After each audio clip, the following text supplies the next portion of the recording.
WWE and FS1 fired the first shot.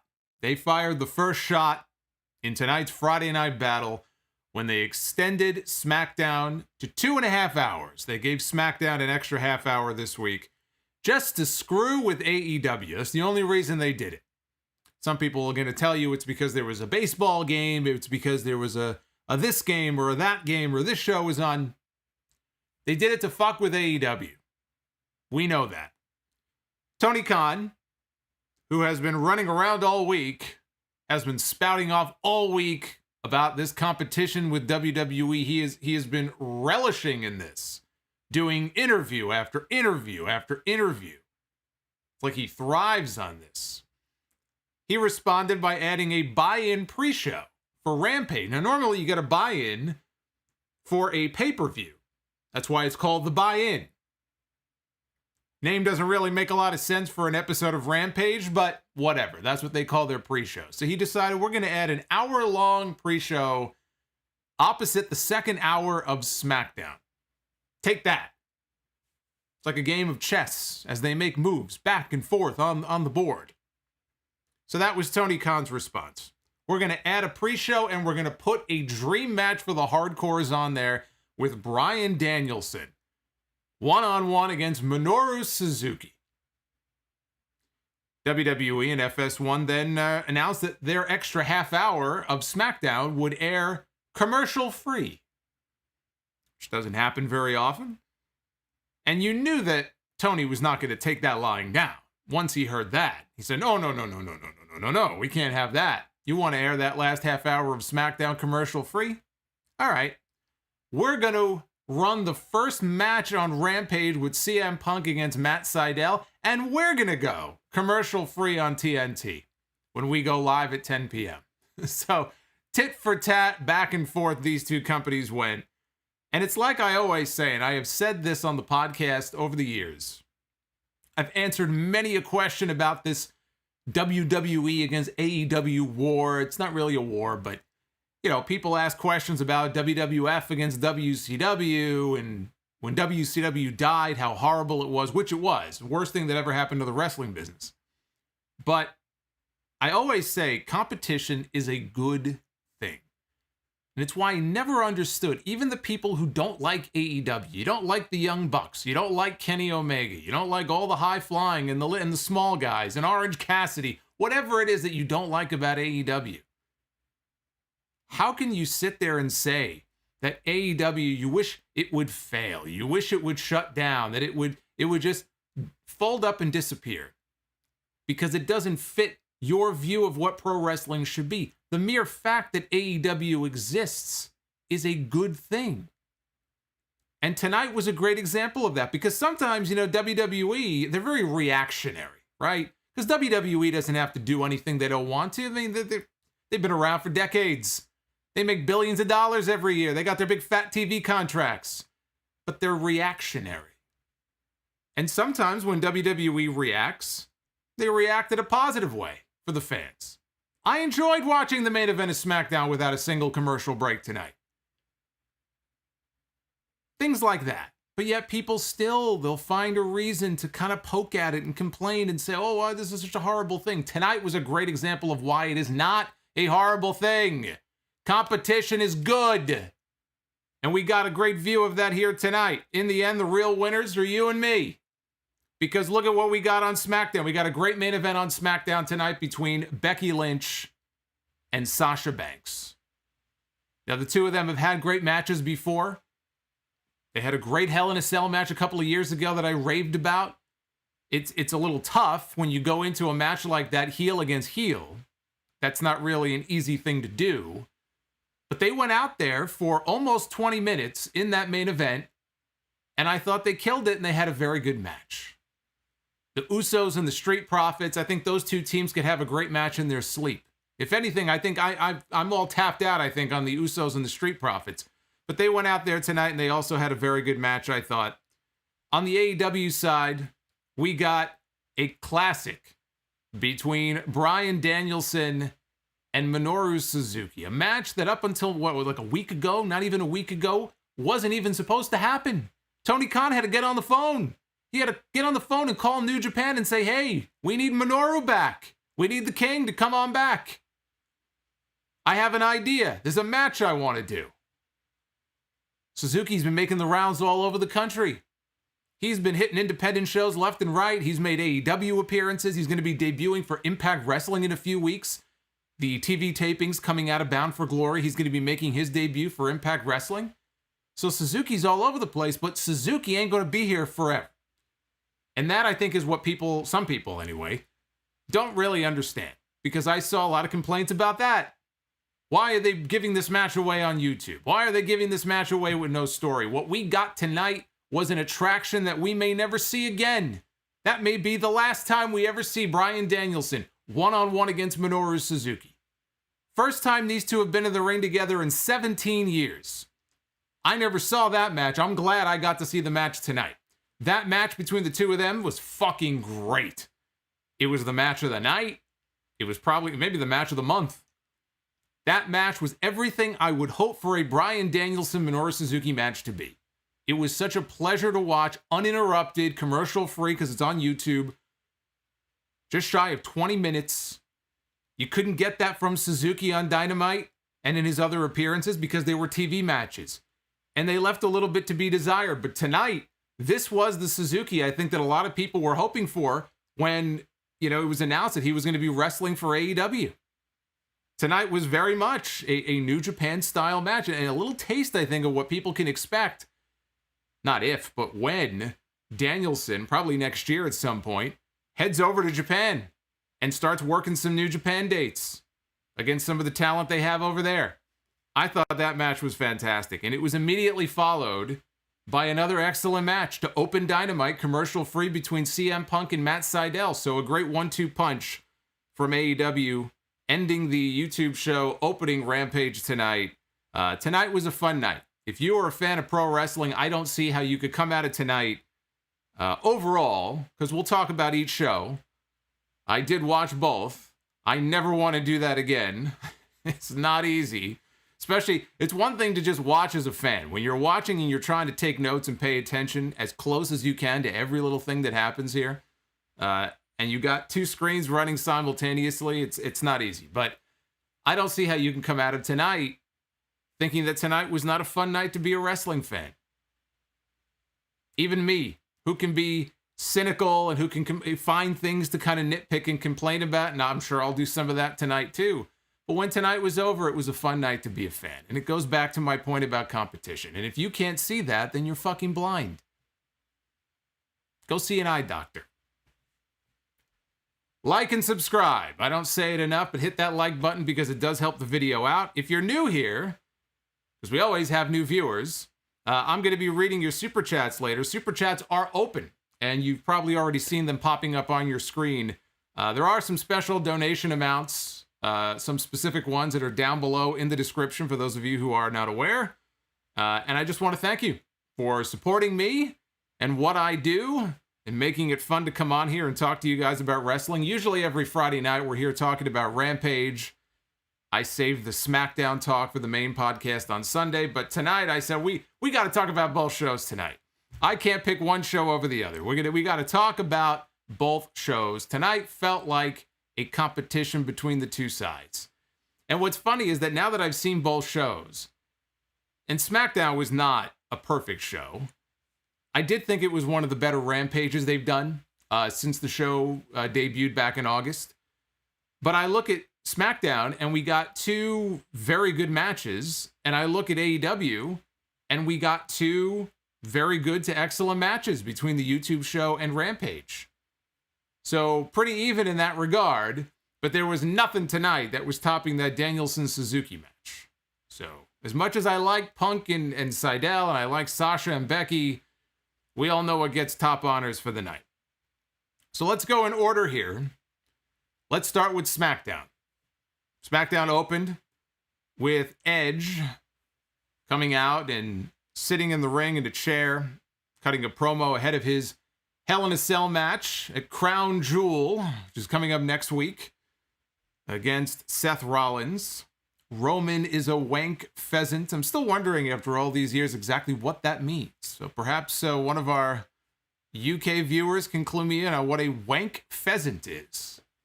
I'm guessing it's not anything good. Edge talked about how all of this started 7 years ago when Rollins used Edge to try to get himself some notoriety. If you remember, that was the angle he was referring to on Raw 7 years ago, where he threatened to break Edge's neck if John Cena did not agree to reinstate the authority, which he did. Fuck you, John Cena. Edge pointed out that Rollins knew he wasn't medically cleared, yet he came on television and he kept calling him out anyway. And he talked about Rollins breaking into his home, and this is where I thought Edge was at his best here at this part of the promo. He was talking about how, you broke into not my house. A house has four walls. It's a structure. It's a building. It's an edifice. You broke into my home, where we laugh, where we cry, where I have intimate relations with my wife. He didn't say that, but I'm sure that happens too. Where I put Band-Aids on skinned knees and I tuck my little girls in bed at night. You invaded our home. It's like their safe space. And he looked like he was about to burst the blood vessel. So when Edge gets in that zone during these promos, it gets really intense. It looks like he's about to keel over and have a heart attack. Guy's face is turning beet red. He's in the zone. He's like a method actor. He's really into it here. And he admitted that Rollins took a page out of his book, and he mentioned that one time he slapped John Cena's dad, which got a little pop. People seem to enjoy that. And he admitted that Rollins is not Edge light. He suggested that maybe I'll go to Seth's home. Maybe I'll run into big-time Bex. Goes, in Hell in a Cell, I'm going to scar your soul. And that is a scar that you never, ever heal from. I thought it was a strong promo. I think Edge, for the most part, a lot of these promos that he has done have been very strong since he's come back. He's one of the better promo guys in the entire company.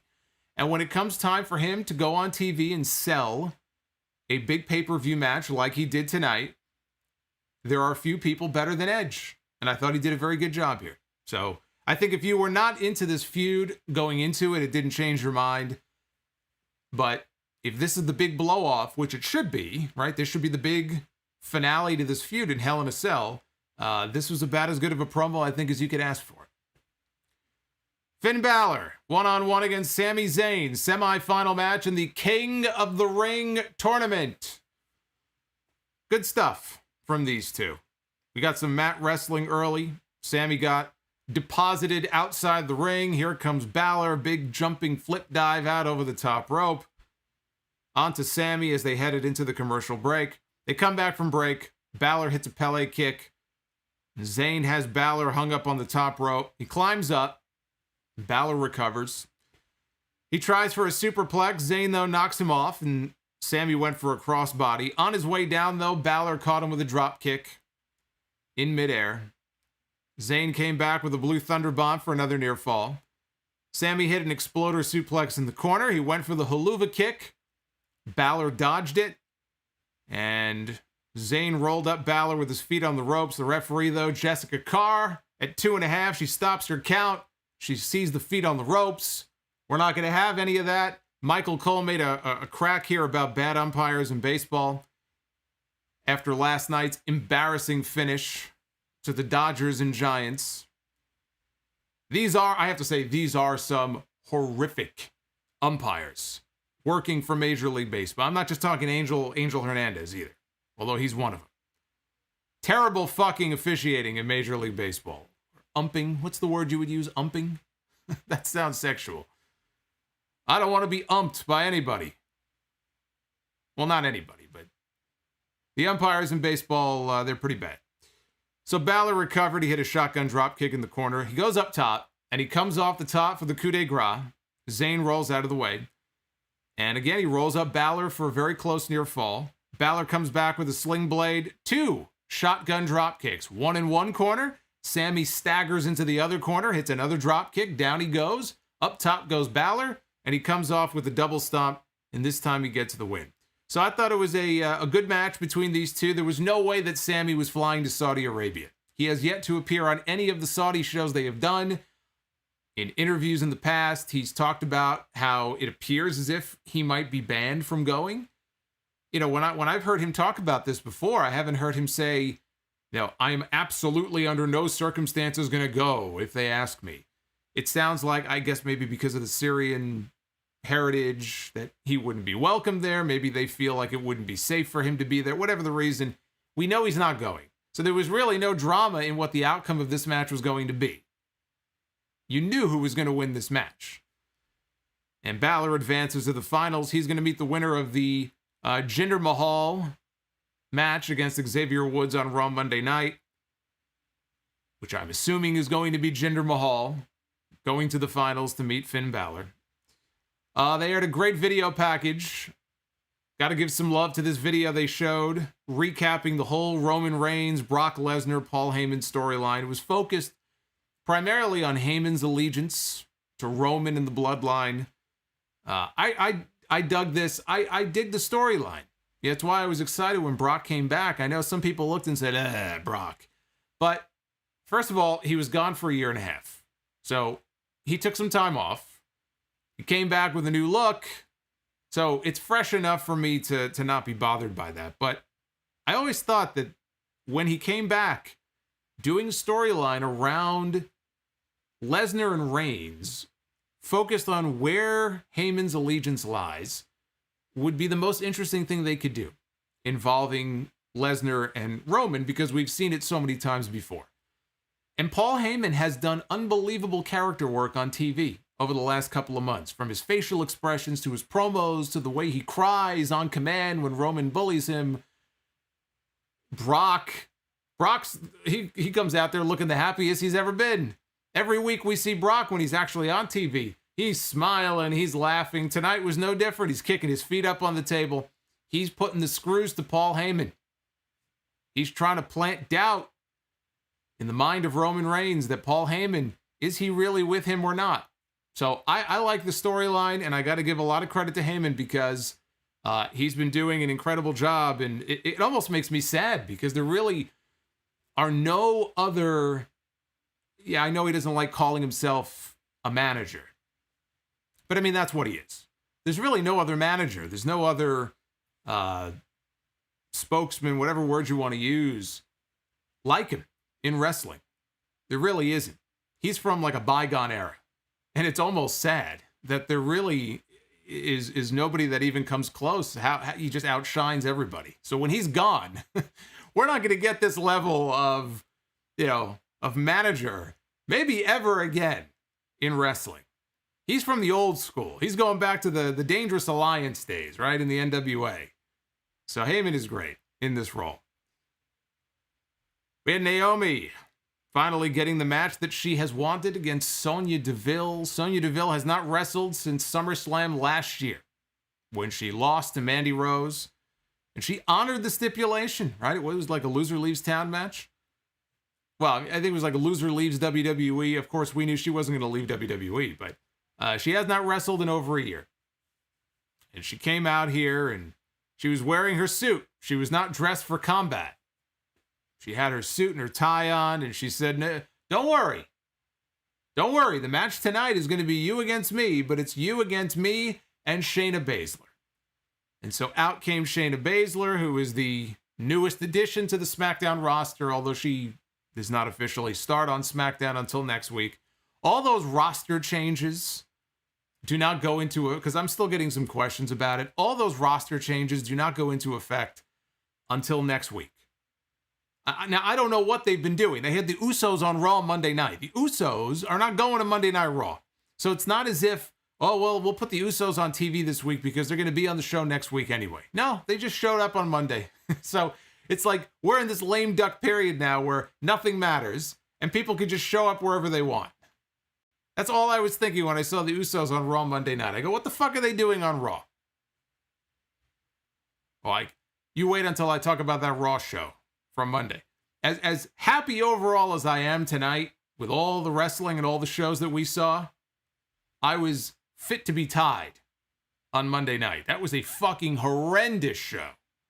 We'll get into that on Sunday. But Sonya slapped Naomi at the beginning, and then Sonya just immediately bailed out of the ring when Naomi came after her. So Naomi gave chase, chased her right back into the ring. Sonya caught her with a running knee, and her and Shayna double-teamed Naomi. Sonya was giving her some jabs to the midsection. Remember when she used to shadow box when she was in the back? Back when she was still wrestling full-time. She used to shadow box, right? It's what I do before I go live on all my streams. Why do you think it takes so long to get started here? I got to get my shadow boxing in. So Baszler locks Naomi in the Kirifuda clutch, puts her down. Not out, but down. Not really a fan of the sell job here by Naomi. I didn't think it was great. Maybe they told her to do what she did, but it's almost as if when this was over, she immediately sat up. It's like she popped right back up when this was over. But she lost. She put her down with the Kirifuda clutch. Sonya put her foot on top of Naomi. She got the pin. So technically, Sonya just got a win in her first match in over a year. We still have no idea what Sonya Deville's issue is with Naomi. Has not been explained. I'm not going to hold my breath and assume that at some point we're going to find out. That's putting a little too much faith, I think, in this creative team. But we have no idea. We have no idea why she has taken issue with Naomi. Did Naomi, take the last donut in the back? Did she accidentally spill coffee on her like Chris Jericho did with Kane all those years ago, which led to a whole feud between the two of them? We have no idea. Just sort of came out of thin air. Would be nice to know why. Seth Rollins was out next for a rebuttal. We did not need a rebuttal from Seth Rollins. And as good as Seth Rollins is in the ring, and I'm not going to doubt his in-ring ability, he and Edge have had some great matches so far. And I think next week, inside the cell, they'll probably have another one. Although I don't know how the crowd is going to be. A little worried about the crowd reaction over there, but great wrestler. On the microphone, absolute channel changer.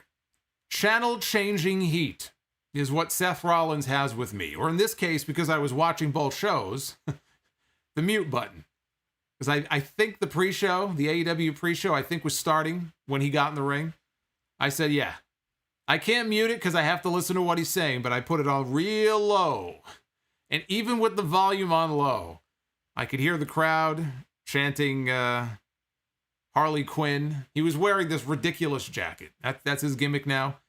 He wears the gaudiest, most ridiculous suit jackets every week. They were chanting Harley Quinn. They were chanting We Want Edge. So Rollins said he's not intimidated. He's not afraid to step inside Hell in a Cell with Edge. Shout out to Stacy Moore. There's my boy Beavis. Doing some headbanging. Stacy Moore just became a Sound Off superstar. Brand new channel member. Thank you. Welcome to the family, Stacy. So he said he's been... Now, this was the big money line of the promo. He's talking about Hell in a Cell. He goes, I've been scarred by the cell. That's what Seth Rollins said. He's been scarred by the cell. I think all of us were scarred by the cell 2 years ago, which was probably the last Hell in a Cell match he was in. I don't remember him being in one since. Maybe there was one I'm not remembering. But the last time he was in Hell in a Cell, we all came out of that with scars. Those scars don't heal very easily. You don't got to tell me. 120,000 people heard me ranting about it 2 years ago.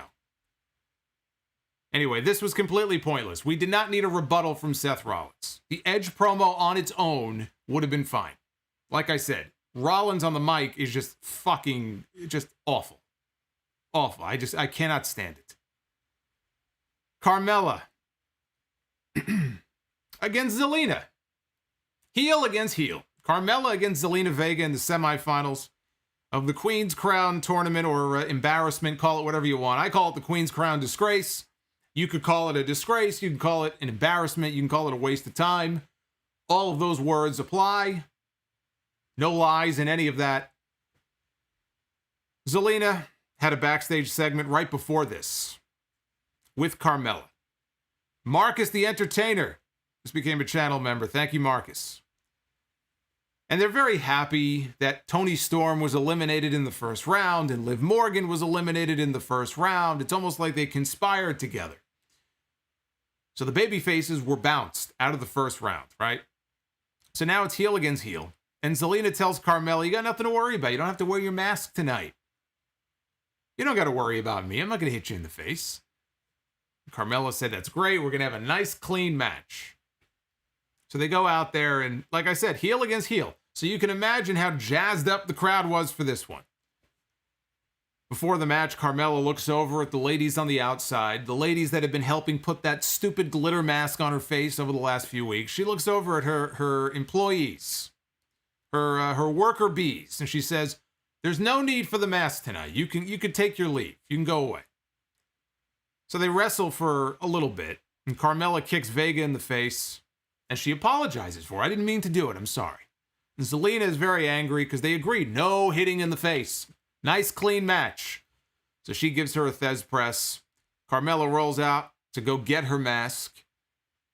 What she finds is Liv Morgan holding the mask. This looked like something out of the that fucking mask. It's unnerving. It's like she's holding this mask. It looks like something Leatherface would wear in the Texas Chainsaw Massacre.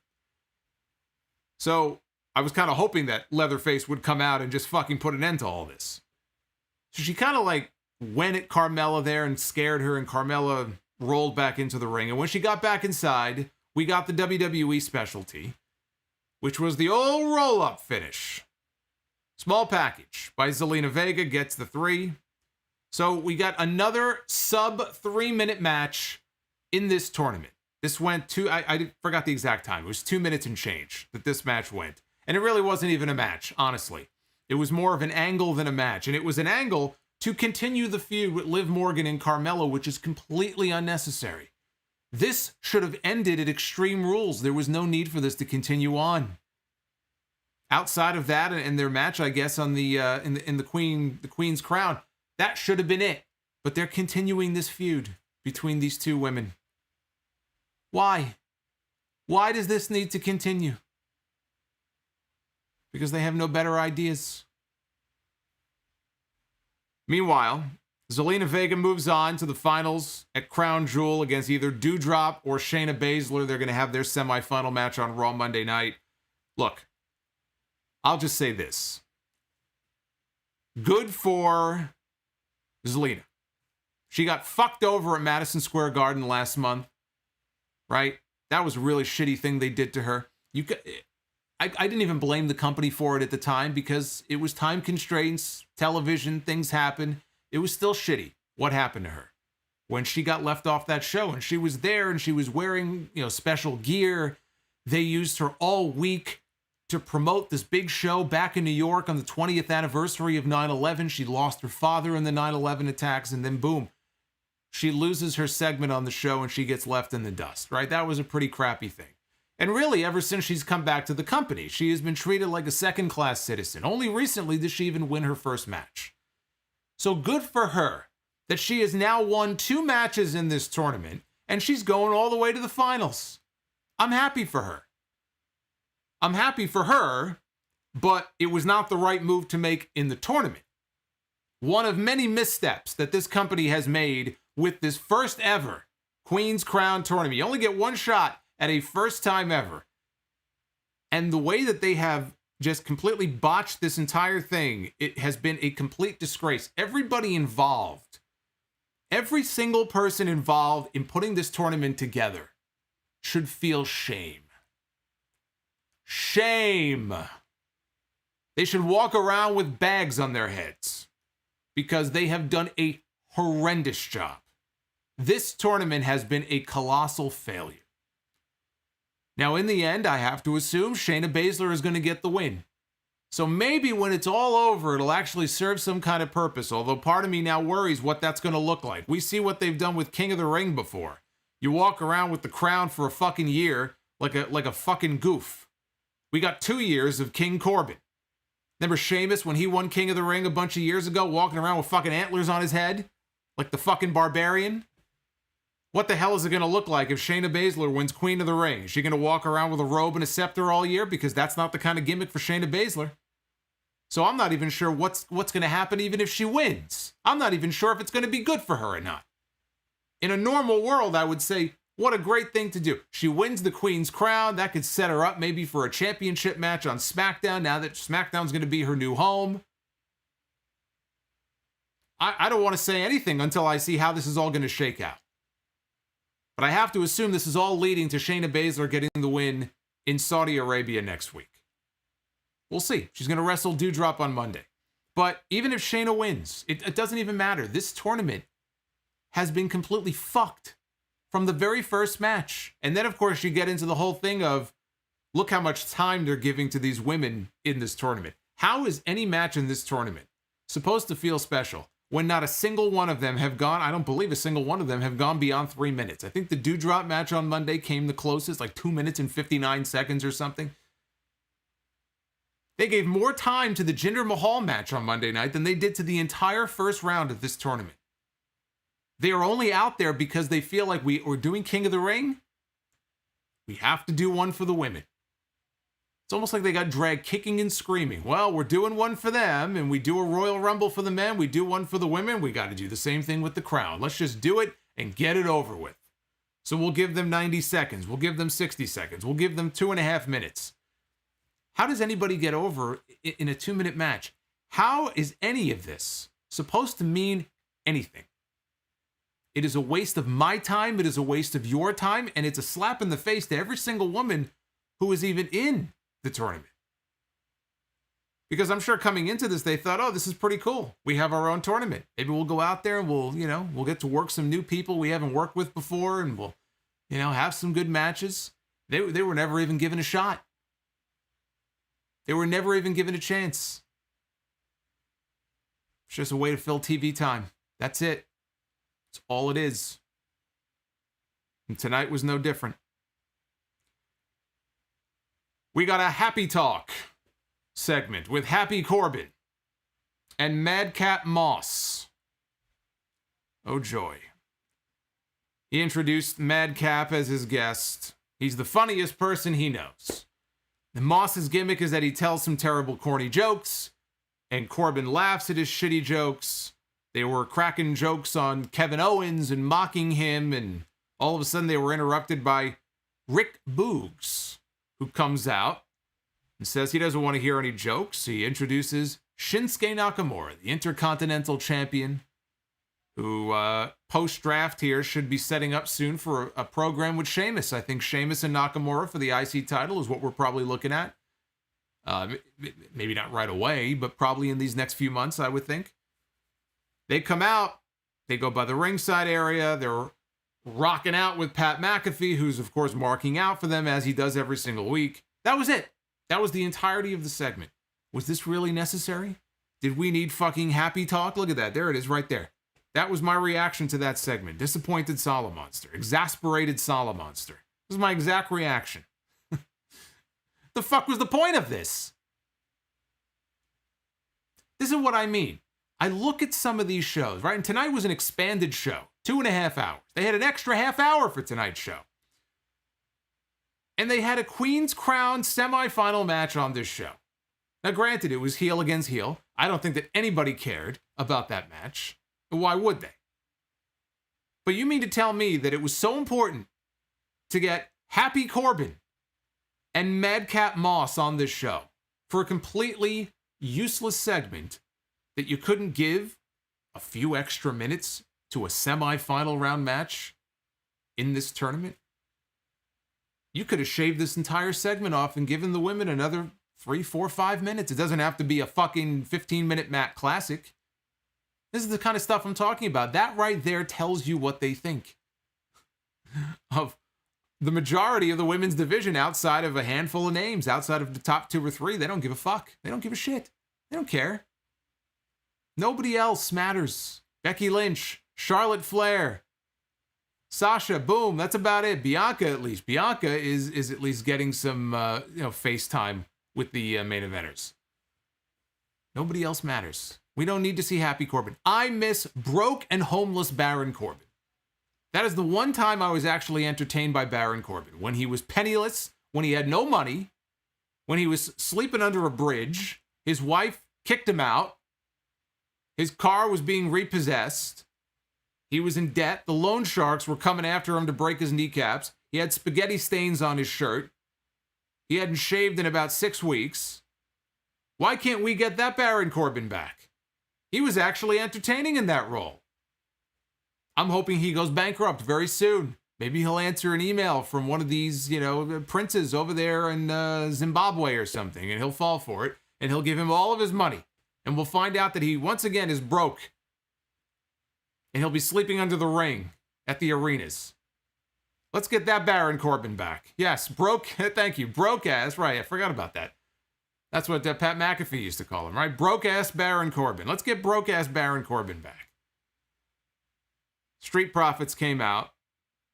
They were in a street fight against the Usos for the SmackDown Tag Team Championship. We now know that they are on their way, are the Street Profits, to Monday Night Raw, because that is where Bianca Belair is headed. So you knew that at least Montez Ford, if not both Ford and Dawkins, were going to go to Raw. Usos are staying on SmackDown.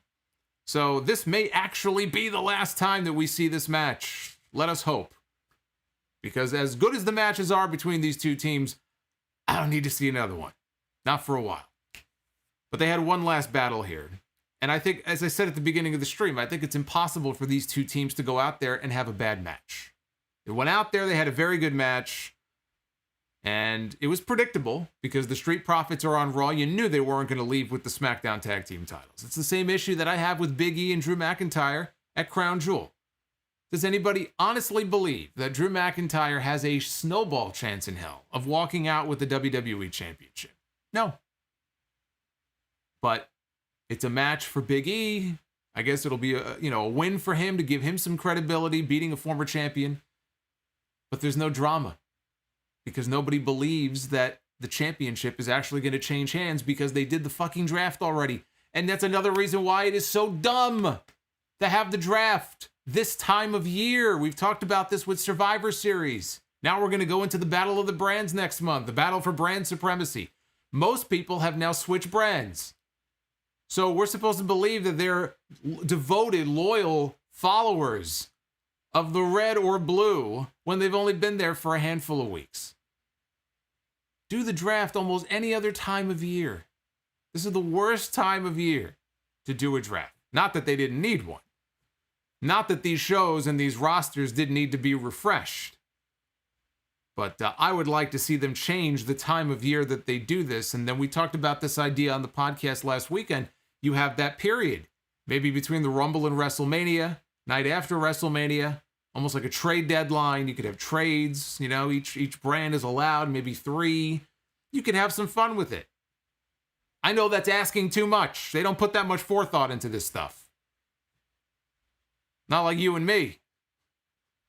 We basically do the work for them for free, and they still don't take these ideas. This is simple stuff. Anyway, all 4 guys, they start brawling right away. Usos jump out of the ring. They send Angelo Dawkins into the barricade. Montez Ford hits a giant dive out over the post onto the Usos on the floor.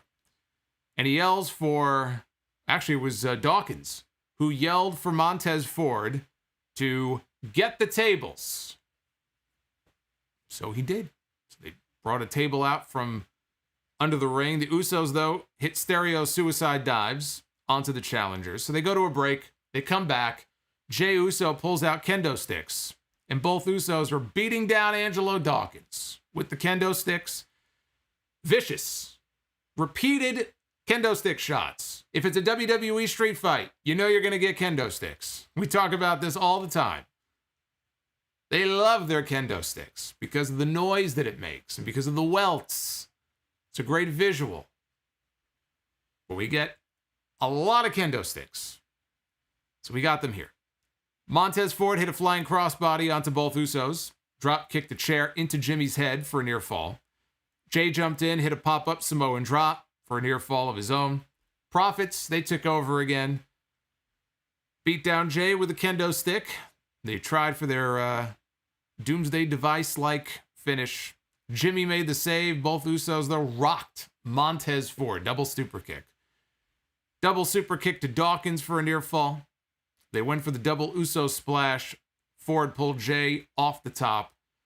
Dawkins hit the spine buster on Jimmy, and Ford hit a twisting frog splash, the most beautiful frog splash in all of wrestling. I will never tire of seeing a Montez Ford frog splash.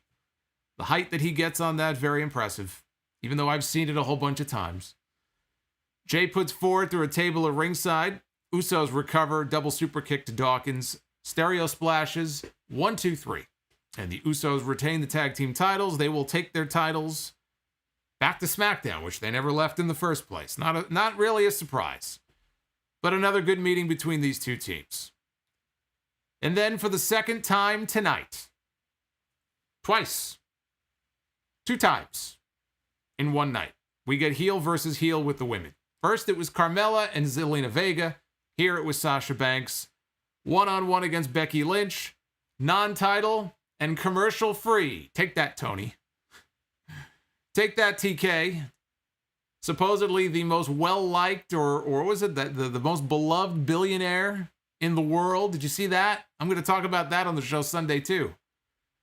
It was some UK website or UK news resource. They did some kind of study. Tony Khan was at the top of the list. Number 1 on the list of most beloved billionaires. Why are any billionaires beloved? That's what I want to know. Unless they're giving all their money away to like philanthropy or something. I don't think I beloved any billionaire. But Tony Khan was number 1. Vince McMahon was down at number 7. I'm surprised he made the top 10. Tony Khan was above Elon Musk and Jeff Bezos and all these other billionaires. I'm thinking, who put this list together? That was my first thought. My second thought was, oh boy, the drones on social media are not going to like that. And boy, were they pissed. Green in the chat says Tony is a nice guy. I'm sure he is a nice guy.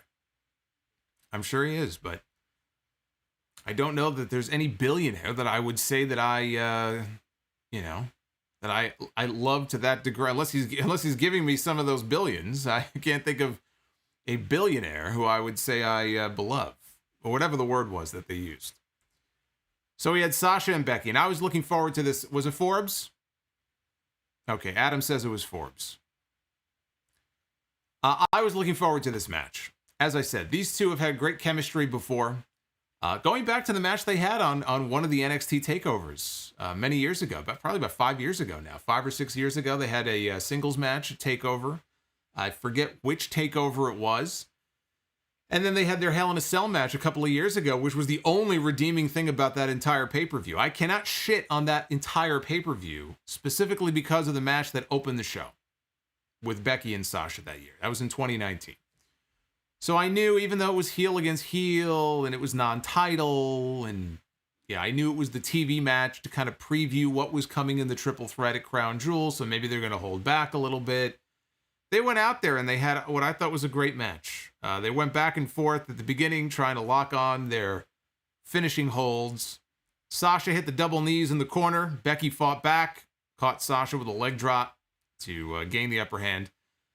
Sasha fought back, sent Becky out to the apron, and or Sasha, I should say. Sasha sent her out to the apron, and she went for the double knees again, but Lynch moved, and Sasha went knees first into the ring post. So Becky threw Sasha out of the ring, and she tried to win by count out, take the easy way out.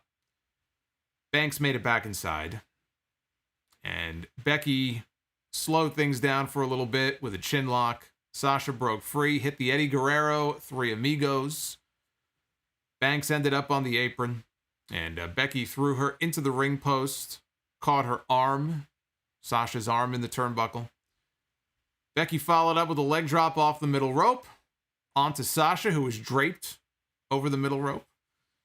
And Sasha fought back, pulled Becky into the ring post, followed up with a Meteora off the top for a near fall. Becky jumped off the second buckle. Banks avoided it, though, hit a backstabber. And Sasha attempted a powerbomb off the apron. Becky, though, countered it. She jumped off the ring steps, and as she comes off the ring steps, this was actually a pretty cool transition here, because as she comes off the ring steps, in this very quick, like, fluid motion, Sasha grabbed her on the ground, turned it into a bank statement. Becky was tapping, but it didn't count because she was out on the floor. So Sasha hit a frog splash back inside for a near fall. Becky hit another leg drop off the middle rope. Tried again. Banks moved out of the way this time. They fought over by the announce desk. Bianca Belair was at ringside. Bianca Belair is going to be in the triple threat match with these two at Crown Jewel next week. And she was ringside doing guest commentary. So they fight over by the announce table, and Becky pushes Sasha, and she almost collides with Bianca, but she stops short. Sasha moves, and Becky nails Bianca with a forearm. And Sasha hits a knee off the announce table. Lynch collides with the barricade. Back inside, Sasha goes for the frog splash again. Becky gets the knees up. And the two of them now are trading near falls back and forth until Sasha locks on the bank statement. Becky makes it to the ropes to break the hold. Bianca Belair then gets involved. And she hits Becky with her braid, with her giant ponytail. This distracts Becky. Sasha follows up with a backstabber for the pin to pin the SmackDown Women's Champion. Soon to be, I guess, Raw Women's Champion. Who knows? We don't know how the whole title situation is going to be resolved because Charlotte is taking her title to SmackDown and Becky is taking her title to Raw. So it might just be a case where they exchange the different colored belts, which is fucking lazy. That's what they did last year with the tag team titles. Shout out to Alex Nava, who just subscribed. Getting the thumbs up from Asuka, who hopefully is healing up from her injury. Asuka's been gone for a while. Asuka just celebrated her 40th birthday a few weeks ago. Looking good for 40, I have to say. So Sasha Banks picks up the win. That is the first pinfall loss. I think the first singles loss, I think, of any kind that Becky Lynch has taken in 2 years. She has not lost a singles match or been pinned in 2 years. So you talk about, now, to be fair, a good chunk of that time, she was obviously gone. She was pregnant, and then she came back. But still impressive that this was her first real loss in that long. I thought it was very good. Obviously, we had the cheap finish with Bianca getting involved. You had to expect something like that. I'm surprised we got an actual pinfall finish here. I thought for sure there was going to be a count out, a no contest, a DQ. So at least we got a winner. And you know Sasha's not winning in Saudi Arabia. So at least I think that pretty much takes her out of the running, given that she won tonight. But if there's one match I would recommend from SmackDown, even though the tag match was good, the King of the Ring match with Balor and Zayn was also good, this is the match to see. Commercial free. None of the usual interruptions. Like I said, 17, 18 minutes these two went at it. They have good chemistry when they're working together in the ring, and it was obviously Becky's best match since coming back. She hasn't had very many matches since coming back, but this is the best Becky Lynch match that she's had in a very long time. So they rushed them out of there as quickly as possible. I completely forgot that we still had Roman Reigns and Brock Lesnar. I thought the show was over, even though there was a few minutes left. I thought they were going to go to like Talking Smack or something. So I totally blanked because I see Adam Pearce is now at ringside. They can't take a commercial because it's commercial free.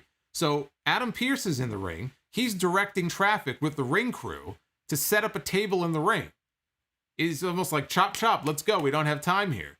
And I said, I forgot about this. We have a contract signing for Crown Jewel. So they rushed the women out of there as quickly as they could. And out comes Roman Reigns and the Wise Men, Paul Heyman. Brock Lesnar comes out, lumberjack Brock with the ponytail. Trying to think of who has the better ponytail in WWE. Is it Brock Lesnar or is it Bianca Belair? I don't know. But both of them have caused quite the stir this year. But Brock comes out, he's all smiles. And he circles the ring like a shark. He gets inside, he takes a seat, big smile on his face, kicks his feet up with his cowboy boots up on the table. Roman is just standing there shaking his head. And Heyman presents Reigns with a pen to sign the contract. My tribal chief, it is everything that you asked for. Everything that you wanted in the contract is in there for you to sign. Reigns signed the contract. He put it next to Brock. And Brock didn't even read it. He just scribbled his name, closed the book. That was it. And Roman is just kind of laughing at himself. He goes, boy, you're just a big dumb farmer, aren't you?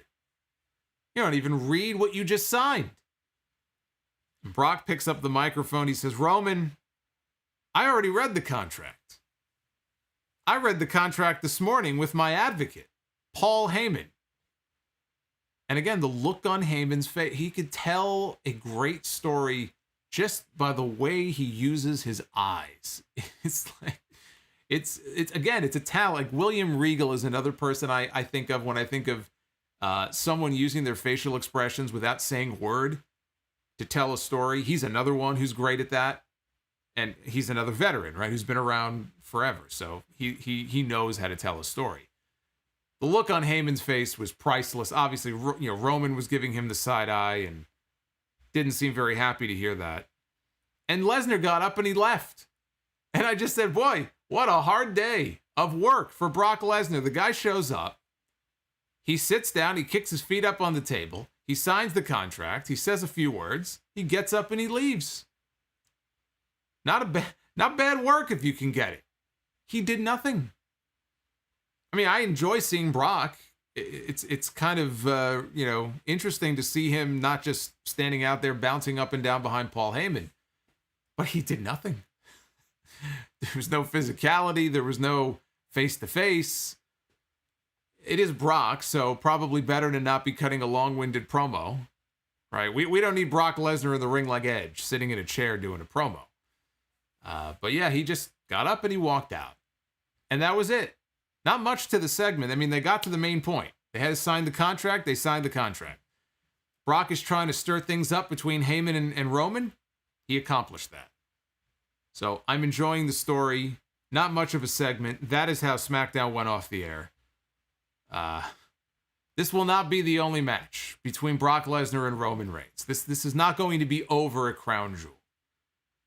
And it looks like there's a chance, in fact, they may bring this back at WrestleMania next year. Question is, what kind of finish do they do at Crown Jewel? Do you have a winner? Maybe Roman cheats, but he actually pins Brock? If it's me, I don't think I'm pinning Brock Lesnar. So are you doing a no contest? Are you having a complete bullshit finish?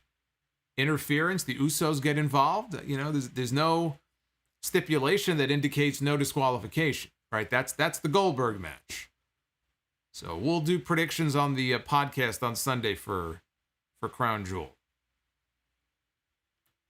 Shout out to everybody joining in the chat. There's Armed Anderson, one of our super chats popping up there on the screen. Good to see old Armed joining us. Now, Tony Khan added an extra hour tonight with the buy-in pre-show on YouTube opposite the second hour, as I mentioned, of SmackDown, which is where we begin now with our Rampage coverage. As we switch over now like magic. Look at that. AEW Rampage. They opened the buy-in with Ty Conti against Santana Garrett. Conti and Garrett had a match 2 years ago in November on NXT. Almost to the week. It's about a few weeks short. But a couple of years ago, they had a match on NXT. And it was actually the first quarter hour that NXT won in the head-to-head battle when they first started going head-to-head against AEW Dynamite. NXT got 813,000 viewers during that segment to the 809,000 viewers that Dynamite did. I think it was for a Young Bucks private party match, I believe. So this was kind of like I guess a little inside joke by AEW putting these two back together here on tonight of all nights. Conti worked over Garrett's leg early, and she went for a pump kick, missed, and Garrett hit a kick of her own. Conti fired up. She hit a series of pump kicks before hitting the DDT for the win. So not much to it. It was a showcase for Ty Conti. And this seems to be the pattern with Santana Garrett. Every time we see Santana Garrett, and we've seen her make appearances in the past on NXT. We've seen her make appearances, I think, in Impact and other promotions. And every time I see her, I think, boy, now maybe she'll stick around and maybe she'll get a push and maybe she'll become a recurring character on the show. And it never happens. And I still can't figure out why that is. She's got a great look. She can work. She's not a bad wrestler. I don't understand why she hasn't really stuck with any roster, whether it's NXT, whether it's, WWE main roster, whether it's AEW. So I don't quite understand why she shows up and then we don't see her again for months on end. It seems like she can never just find her footing in one place and get that big push. So she was there to take the loss here to Ty Conti.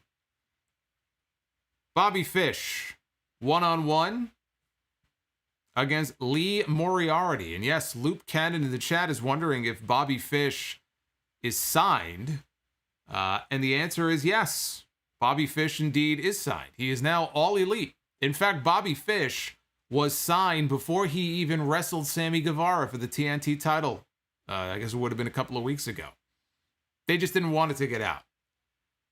They like the idea of, pretending that someone from the outside is coming in to challenge for the championship, but he had already signed with AEW. So he is officially signed, and, I watch him, and he looks kind of like a new man. He looks like, clearly this is a second chance in a lot of ways for him. He had some injury issues he was plagued by in NXT. So he looks pretty happy. And these two just squared off at the MLW Fightland taping a couple of weeks ago. They had a match. I didn't get to see part one. This was part two. Part two here turned into a really good match by the end. Big chant for Bobby at the beginning. Moriarty and Fish, they were exchanging ankle locks early on. There were dueling chants for both men. Fish buried a knee in Moriarty's gut, applied a key lock. And Lee fought out of it, caught Fish with a clothesline and hit a flying back elbow, sliding drop kick on Fish for a near fall. Bobby came back with a backdrop suplex, and he went for a go behind. Moriarty attacked the arm again. He was really focused on that arm. Did a backdrop suplex of his own for another near fall. Fish hit a running knee strike, gave Moriarty an exploder into the ropes before hitting a knockout kick for the win. And there was, some back and forth, wrestling and posturing in the middle that I kind of cut out of this. But they gave these guys about 8 minutes. I thought it was a good wrestling match. Mr. Moriarty here, who I haven't had the chance to see a lot of, I thought was, impressive for the time that, he was in there. He certainly hung with Fish. I enjoyed this. And I didn't miss too much of it, I don't think, because I was going back and forth here between the two shows. So it was a bit of a challenge here to make sure I didn't miss any of the back and forth, but a good match, a good solid match here between these two men. But this was just this was just the appetizer to the main course, which was coming up next. This is what I have been looking forward to. This is what people are going to be talking about the most coming out of tonight. Bryan Danielson, one-on-one with Minoru Suzuki. A dream match for a lot of the hardcore wrestling fans, or if you are a fan of, if you are someone who wants to see Bryan Danielson show up in the G1 next year and wrestle people from the New Japan roster, then this is the match that you were looking forward to the most tonight. If you are a fan of Suzuki, this is the match you were looking forward to the most tonight. This was their first match since 2004. In 2004, Bryan Danielson was still a relative nobody. Suzuki was a lot younger 17 years ago than he is now, because now he's 53. So do the math. 53 minus 17. He was but a young buck back in the day. But Danielson back then was no match for Minoru Suzuki. And now here we are 17 years later, a very different Bryan Danielson, a very, an older Minoru Suzuki, but a Suzuki who could still go. And I've gotten messages from people recently who said, I don't really understand what you see in this Suzuki guy, because they weren't really familiar with him. But they hear me talking about him all the time, and they're like, I don't really see what the big deal is. He's older, he's kind of slower, and his matches really aren't all that great. Tonight, you got to see the Minoru Suzuki that I think a lot of people were hoping to see if he ever walked through the so-called forbidden door and actually did anything with AEW. What we've seen from him so far are a bunch of television matches with Jon Moxley. He did the tag match, right, with Archer against Moxley and Eddie Kingston. We've seen him a handful of times on TV. A TV match is very different than what we got here. The benefit of putting this match on YouTube is that you had no commercial breaks, first of all, so you could just watch the match straight through. But you had more time. And when I think when you take someone like Danielson and Suzuki, who are going to go out there and have a certain style of match, it needs time. It needs time to build. It's going to start slow, right? And then it's going to pick up a little bit. You can't do that if you're not getting enough time on TV. So, like a few weeks ago when he was in the ring with Moxley, they even cut his entrance short because they were running low on time. And then I think they wrestled 6 or 7 minutes. Well, there's only so much you can really do in 6 or 7 minutes. And don't forget, the guy is 53 years old. So yeah, he's not as fleet of foot maybe as he used to be 20 years ago. But here they had 20 minutes they gave them. Take their time. They had a little countdown clock they would flash every now and then in the corner until the actual start of Rampage. They had 90,000 live viewers. I was looking to see how many people were watching live on YouTube. 20,000, or not 20,000, 90,000. They had about 90,000 when this match started. By the end, they were up to about 98,000. Although I saw people saying they were apparently airing this on Facebook and Fight TV. I don't know how many places it was airing. But on YouTube, they had almost 100,000 by the time it was over. As Taz said, if you're not watching this on YouTube, you're a dumbass. That's what the man said. That's not what I said. That's what Taz said. As the match went on, it was getting really good. He said, you're a dumbass if you're not watching this match. So you want to blame anybody, blame Taz. KD in the chat clearly has no taste in wrestling. But that's okay, though, because KD probably hasn't seen his body of work before. If KD is looking for an example of a Suzuki match that I think he would like, my recommendation to you is to find the match with AJ Styles from the G1 in 2015. That's the first match that comes to mind for me. I would go find that match and then make a determination about whether or not you like him or not, because that'll give you a pretty good sense, I think, of what he is capable of doing. If you're not a fan of his, that's fine. But tonight we got to see a version of him that we have not yet gotten to see in AEW. This match, this battle here, was, I think, everything that you could want in a match between these two guys. If you're a fan of either of them, you got it here in this match. You got the strike battle. You got the back and forth. You got the transitions into the submissions, as they're trying to counter and one up each other. It was all there. It was all there. And even better, the crowd was really into it. You never really know how the crowd is going to react. They didn't have a lot of people in the building tonight. That building in Miami wasn't even packed. It was a small building to begin with. They had maybe, I don't know, what did they have, 2,000 people? Maybe 2,500 people, I think, in the building tonight. They had a real bitch of a time selling tickets to that show tonight. For the people who were there, they were into this. And they reacted to this match like it was a big deal, like it was a pay-per-view caliber match. Misconduct 24 just became a sound-off superstar. Misconduct 24. What happened to the first 23? Hopefully you'll have more luck at number 24. But these 20 minutes were just fucking fantastic. That's all I can say about this match, just to kind of sum it up. The crowd sang along to the chorus of Kazani Nare when Suzuki came down to the ring, so they knew the words. Unlike that crowd, where were they a few weeks ago? Was it Boston? Where were they? That 60% of the crowd knew the words to the song. I want to say it was Boston, but I could be wrong. I may have the city wrong where they were.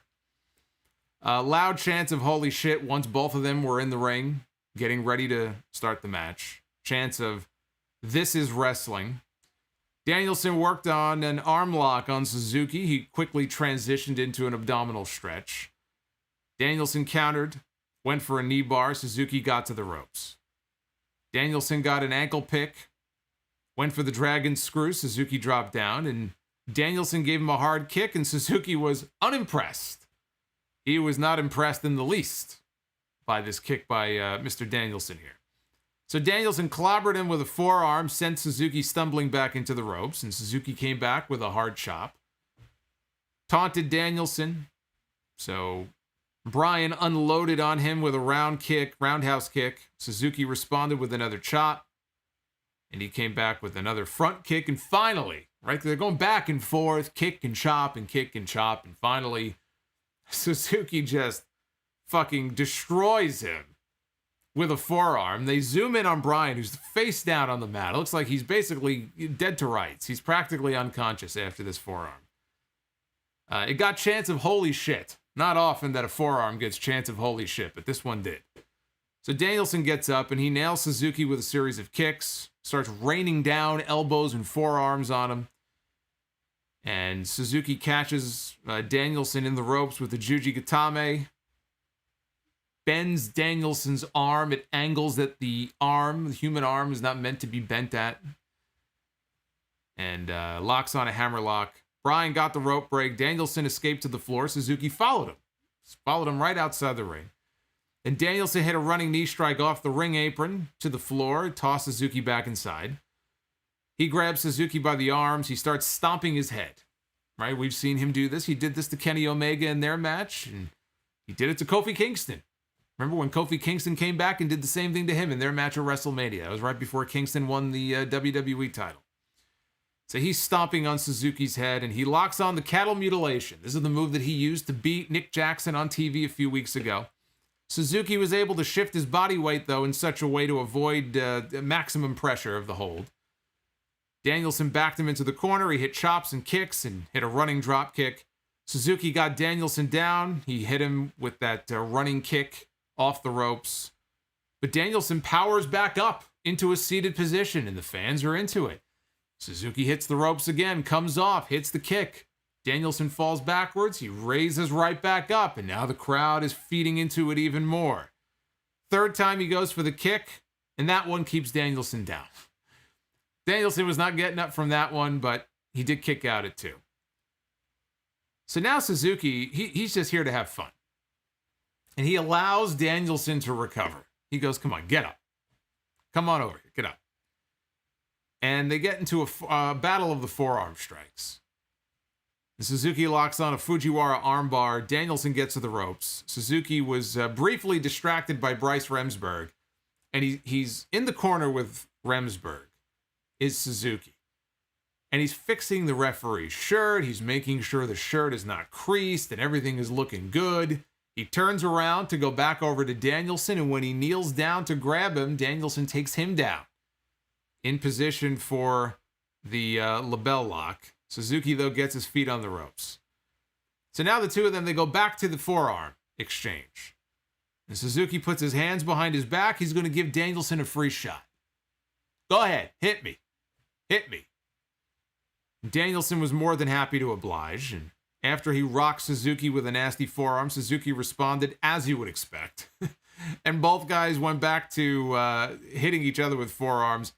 There was a double slap. They both go down. Everyone's giving him a standing ovation. Suzuki and Danielson are exchanging forearms before. As they're doing that, one thing I forgot to mention is the crowd is alternating with chants of see and no. So when Bryan hits one, they chant see. And when Suzuki does, they chant no. So Suzuki locks on the sleeper. Doesn't have it on for very long because Danielson escapes out of it. Suzuki goes for the Gotch pile driver. Danielson backdrops him. Hits the ropes, comes off, and hits Suzuki with the Busaiku knee. The flying knee, the running knee. Knee plus. Call it whatever you want. Hits him with a running knee, and he gets the pin. This was a fucking treat, is what this was. I enjoyed the hell out of this, and one of the other things that really kind of struck me about all the people who were complaining about, why are they doing this on YouTube? Why would you give away a match like this on YouTube? Why would you, what's the story? I saw that too. I saw tweets from people saying, well, what's the story? What's the story, man, between these two guys? Why should I care about this? And what these people don't understand is that two things. Number one, this match was an attraction. So every now and then, you have an attraction where there really is no story behind it. Although, actually, there was kind of a story behind it. Danielson tweeted earlier today about their first match. And Excalibur mentioned the tweet on commentary. I didn't write the whole tweet down, but Brian had tweeted that they met in 2004 for the first time. And he learned a great deal from Suzuki in that match about violence in the ring and sadism. And he says in the years since then, he's learned a thing or two himself about that stuff, and he looks forward to getting back into the ring with Mr. Suzuki. So that's the story. These two have a history together once before in the ring. Brian was punished by this man. He learned a lot about violence and pain. And now, here we are all these years later, and he's looking to show him what he has learned in these past 17 years. So actually, there was a story going into this match. But you don't need one here. This was a special attraction match. Minoru Suzuki does not live in the United States.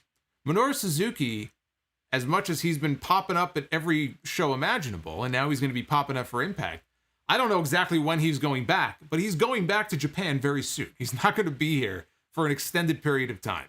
And Tony Khan told the same thing to the New York Post. He wanted to take advantage of the fact that Suzuki is here now. And when he goes back, who knows when he's going to come back to the States. So if you only have him here for a finite period of time, and this is a match that you're thinking about doing, then you better fucking do it. Because you may not have the chance to do it again for a very long time. So the fact that it was on YouTube didn't bother me.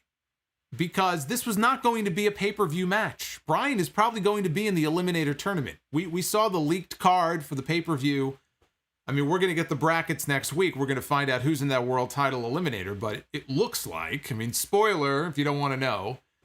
But it looks like we might be getting Danielson and Moxley in the finals of that tournament. We'll see. Now that it leaked, maybe Tony Khan changes things up a little bit. Maybe he scribbled that stuff on that notepad and it was just a thought. Maybe it wasn't the final plans. The point is, they have 4 pay-per-views a year. And they already have plans locked in, I'm sure, for Danielson. So when else are you going to get to do this match, if not now? If not now, then when? It just so happened that this stuff occurred with WWE, trying to kind of fuck with them and put the screws to them a little bit. And Tony Khan said, you know what, fuck this. We're going to have a YouTube pre-show. I want to give people a real special match that they will tune in for. That our fans, the hardcore fans, you may not have drawn a single new fan for this match, but our fans are going to love this match. I want to give it to them as a gift because I may not get to do it again. And you put it on YouTube, and like I said, it has more time. So I didn't have an issue with it at all. And all these questions from people wondering why are they giving it away? These are people that they don't understand. This man is not going to be here for that much longer. So you either do the match now, or you may never be able to do it. It'll be New Japan's match to do in 6 months or a year from now. You want to do it in your ring, on your show, you got to do it now. They didn't give anything away. It doesn't interrupt whatever their other plans were.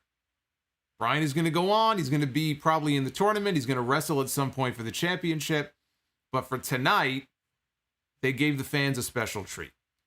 And I really enjoyed this. And, you know, no picture-in-picture or any interruptions or interference or, you know, bullshit with the Elite running in or anything like that. Just a great wrestling match. So from there, at 10 p.m., now the actual show begins. We haven't even gotten into the actual show yet. I'm back on my SmackDown slide here, but now we go to Rampage. There we go. Now we go to Rampage. 10 p.m., Rampage goes live on TNT. And so right from Suzuki and Danielson, you go into CM Punk one-on-one against Matt Cydel. Commercial free. And Tony Khan saying, you want to go commercial free? I can go commercial free too. Commentators are pointing out that Matt Cydel, his plan might be to blow up CM Punk. Not like literally with a fucking stick of dynamite, but like blow up CM Punk. Get him winded here in this match. He does not have a winning record in past matches with CM Punk. So these two have a history together. I'm sure they had some matches back in the days of Evan Bourne and CM Punk in WWE. So Cydel got Punk in a bow and arrow, and Punk escaped and body slammed him. He tried to slam Cydel again. He slipped out, hip tossed Punk, took control. Cydel got him in a chin lock, turned that into almost like a stump puller almost. And into a pinning combination. Cydel followed that with a series of kicks to Punk's leg, was working on his leg, working on his knee. And he went for the lightning spiral. Punk slid out, hit a drop kick for a near fall. Hit a leg lariat, went for a hangman's neck breaker, but Cydel rolled through and ended up eating a kick. Sliding knee strike in the corner by Cydel. Cydel's very good. He doesn't get enough credit because he's not really in a position where he's being pushed. But, you know, no one will doubt his in-ring credentials. Like, when they first announced this match, I thought, okay, this will probably be the match of the night. This is before they announced the Bryan and Suzuki match. I thought this would be the match of the night. This came close by the time this was over because this was excellent too. Punk went out on the apron. Cydel went out after him. And Punk caught Cydel and body slammed him right on the edge of the... Just picked him up and just slammed him right on the edge of the apron. And Cydel fell to the floor. Back inside, Punk hit a slingshot senton. Got a near fall. And got him in the tree of woe. Hung him up in the corner. Went for a sliding drop kick, but Cydel pulled himself up. Punk and Cydel now are battling on top. Both guys, they knocked each other off on either side. They both fall down to the floor. So they get back into the ring. They beat the count. Of course they beat the count. And they're exchanging strikes. Punk tried for a suplex. Cydel countered with a knee strike. Went for a lightning spiral. Punk countered with the neck breaker. Followed up with a knee strike in the corner and a short arm clothesline.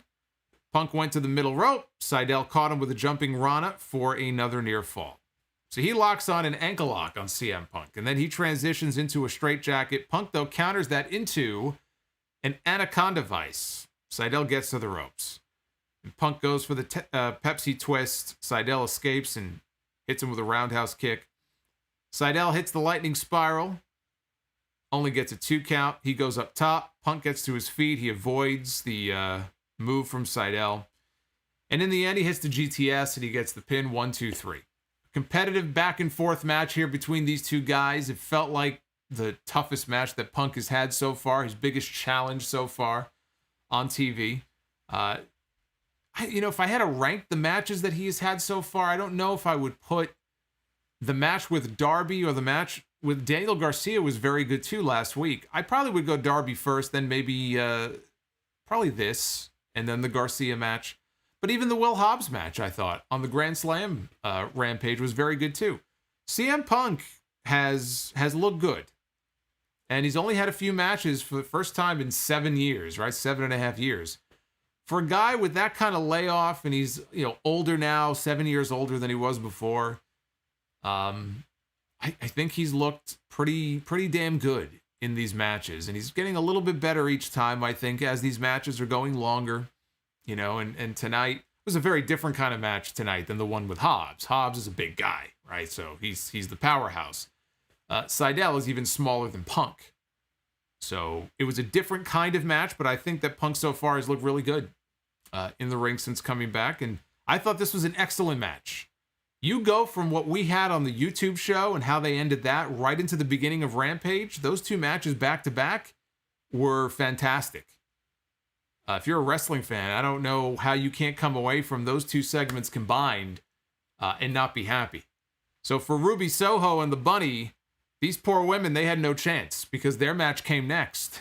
And following the last two matches, they didn't stand a chance. Bunny yanked Ruby off the ropes at one point because Ruby was on, I think she was on top. And the Bunny just yanked her leg out from underneath her. And as she fell down, the back of Ruby's head clipped the top turnbuckle. And she sold it. She sold it great. Sold it like death. They ended up going to a break. They come back, and Ruby made a comeback. Bunny caught Ruby with a German suplex off the middle rope for a near fall. Bunny went for her finish, but Ruby countered into a backslide and got the pin. So a very, uneventful finish here, winning on a backslide like that. After the match, Penelope Ford attacked Ruby. Ford and the Bunny, they double teamed her, and Ford knocked her out with the brass knuckles. So that pretty much sucked. The match was nothing special at all. It really wasn't. But coming off those last two matches, like I said, it really put them at a disadvantage here, because what could they have possibly done? What is Ruby Soho and the Bunny going to do coming off a Bryan Danielson match and a CM Punk match? Yeah, for them, it was basically the death spot on the show. And we ended with a trios match. Chris Jericho, Jake Hager, and Sammy Guevara. The Inner Circle against Ethan Page, Scorpio Sky, and Junior Dos Santos in his pro wrestling debut. His very first match. Junior Dos Santos crossing over from the MMA world to the pro wrestling world. How would he look? What would he look like in his very first match here? Well, we're about to find out. Sammy Guevara and Scorpio Sky started things out. The newly re-signed Scorpio Sky, who is going to be all elite for at least another 5 years. So he's not going anywhere. Dos Santos tagged in, and he threw shots at Chris Jericho in the corner. This is exactly what I did not want to see. I remember I said that last week. We need to just not have Junior Dos Santos throwing hands with Chris Jericho. The best thing I could say about that is at least Jericho really wasn't throwing any hands back. He was just taking the shots, trying to shield himself and cover up. And Dos Santos was trying to pull his punches as best he could. Didn't really look all that great. He was throwing hammer fists on the ground. And things got a little more interesting when Jake Hager tagged in. Because Jake Hager's a big guy. Jake Hager has the MMA background, although not at the level of a Junior Dos Santos. But Hager flipped him off, and they went right at each other, and Hager took him down. Santos then got on top, hit a knee strike on Hager. Scorpio Sky tagged back in. Hager hit a clothesline, though, tagged in Jericho. Jericho rolled out to the floor. He got up in Dan Lambert's face. Lambert was out there with Jorge Masvidal. And so Jericho was getting up in his face as well. And Ethan Page attacked Jericho from behind, and they threw it to the final picture-in-picture break here on this show.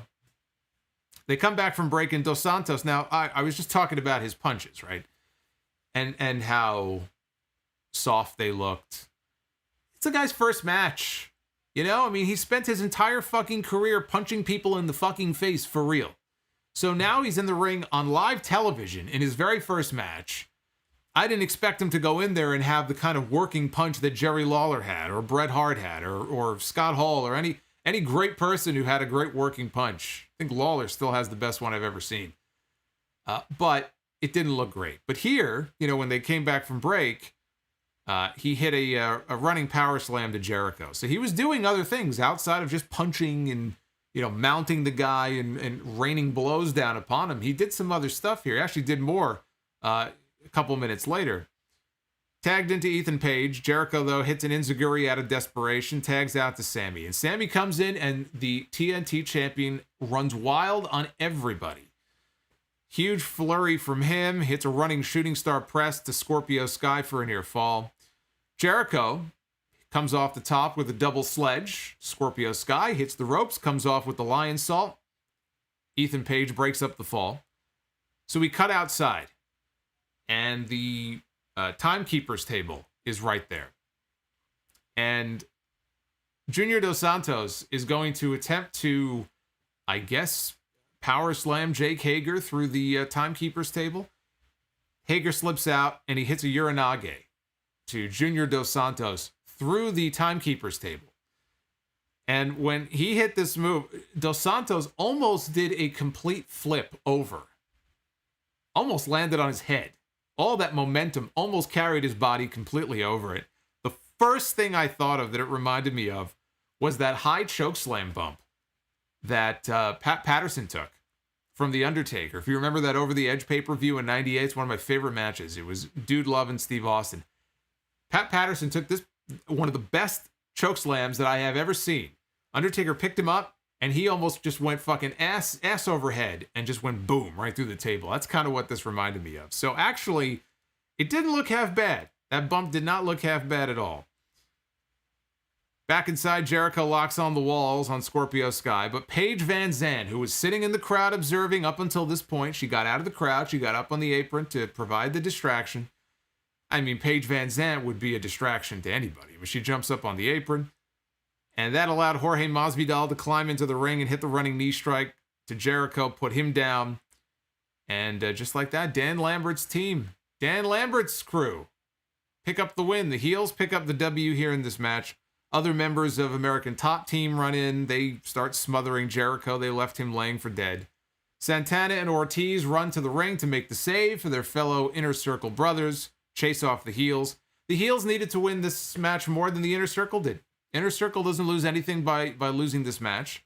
You know, if they really want to establish Lambert's crew as a threat in this company, they had to win.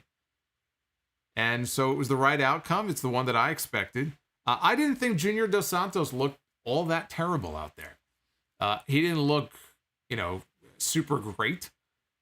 But again, for a guy who has never wrestled before, to my knowledge, this was his first match. And his first match is on live television. I thought he actually, acquitted himself pretty well. I was expecting worse. Maybe my expectations were so low. Maybe the bar was so low. I don't mean Aaron's so low, but the bar was so low maybe that it just impressed me that he wasn't as bad as I thought he would be. I didn't think he was half bad. But that was your Rampage card. They're going to be back tomorrow night at 8 p.m. Dynamite was bumped because of the NHL on Wednesday. And so Dynamite is going to be airing on TNT live tomorrow night, 8 p.m., same usual time, just a different night. And this is the card. Let me just run down the Dynamite card for tomorrow night. We have Malachi Black against Dante Martin. That should be good. I'm looking forward to that one. Lucha Bros against a mystery team brought in by Andrade for the AAA Tag Team titles. Jon Moxley against Wheeler Yuta. Kiera Hogan against Penelope Ford. And Bryan Danielson against Bobby Fish. That is the card for Dynamite tomorrow night. Next Friday on Rampage, it's Pac against Andrade, Part 2. We have the men's world title Eliminator is going to be kicking off. We'll get the brackets tomorrow night, but the tournament starts next Friday. And we're going to get the brackets for the women's TBS title tournament. They're going to reveal those brackets on Rampage next Friday. So I'm going to be live again tomorrow night, less than 24 hours from now, when Dynamite is over. Same time as we do on Wednesdays after 10 p.m. Come on back to the YouTube channel, and I'm going to review Dynamite as soon as it goes off the air. Then you're going to get a podcast on Sunday, episode 726. And then at some point in the next few days, probably by the end of this weekend, I will have my Dark Side of the Ring review up on The Many Faces of Luna Vachon, which was a very interesting and sad episode, but probably the second most anticipated episode from season 3 that I've been waiting for outside of the steroid trial stuff, which is coming up in a couple of weeks. I was looking forward to this because Luna is somebody who I watched, as I know some of you did, as a younger wrestling fan, so I already had a familiarity with her, and her story and how it ended was very sad. So you're going to get that as well. Dark Side review, podcast on Sunday, Dynamite Live tomorrow night. We got the double stream here tonight. I'm pumping content out for you guys because you guys keep coming back. And as long as you guys enjoy it, I'll be here. I got lots of content coming your way. So again, I want to thank everybody who joined tonight as a member. And all of our existing members too. Even if you didn't join tonight, if you joined weeks ago, months ago. All of our channel members and our new subscribers, I thank you for all of your support. I want to take it to the polls. Usually that's what we do here, isn't it? At the very end, we take it to the Twitter polls and see what you guys thought of these shows. Let's see how these two shows stack up here. This is the SmackDown poll. Just shy of 56% thumbs up, 44% thumbs down. So that's a pretty split score for SmackDown. And then over on the AEW side, look at that. 87% thumbs up. And 13% thumbs down. And I'm guessing, because I did say, to be fair, I did say there, what did you think of Rampage and the buy-in? So that includes the YouTube show. That includes Brian and Suzuki. But also Punk and Matt Cydel. So this was definitely a thumbs-up show. I would give SmackDown a thumbs up, too, just for the main event and the tag team match, and even Balor and Zayn. I enjoyed the King of the Ring match. So I thought SmackDown was a thumbs-up show. I think the SmackDown score should be a little bit higher. I think that should be a little bit higher than it is. But AEW wins the night. AEW wins the night, as far as I'm concerned. Now, one other thing to do here before we get into all your super chats. And Heavy Metal Thunder, thank you for joining. Have yourself a good weekend. Just for shits and giggles, because I know some people don't give a flying fuck about the ratings, but it is going to be very interesting when the ratings come in. And Tony Khan, of course, earlier in the week said that I can't wait to beat you. I can't wait to beat your main show. And then he kind of dialed it back a little bit, I think, when he realized what he said. Ratings predictions, I'm going to say, because tonight was a big baseball game. There was a big MLB game on tonight, and that's going to be competition for both shows. I'm going to say SmackDown, they were on FS1 tonight. But up against that baseball game, I'm going to say 940,000. That's my prediction for SmackDown. 940,000 overnight viewers. And for AEW, just counting the TNT portion, I'm going to say that they're up from last week, but not by much. I'm going to say 610,000 for Rampage. That's my prediction. So I'm going to go 940 for SmackDown, 610 for Rampage. Let me know in the chat what you guys think. Let me know your predictions. As we get ready to read your have our own little super chat party here at 12, what time is it? 12:45? Tomas, have a good night, my friend. Heb says 750 for Rampage. I think that's being generous, but it's possible.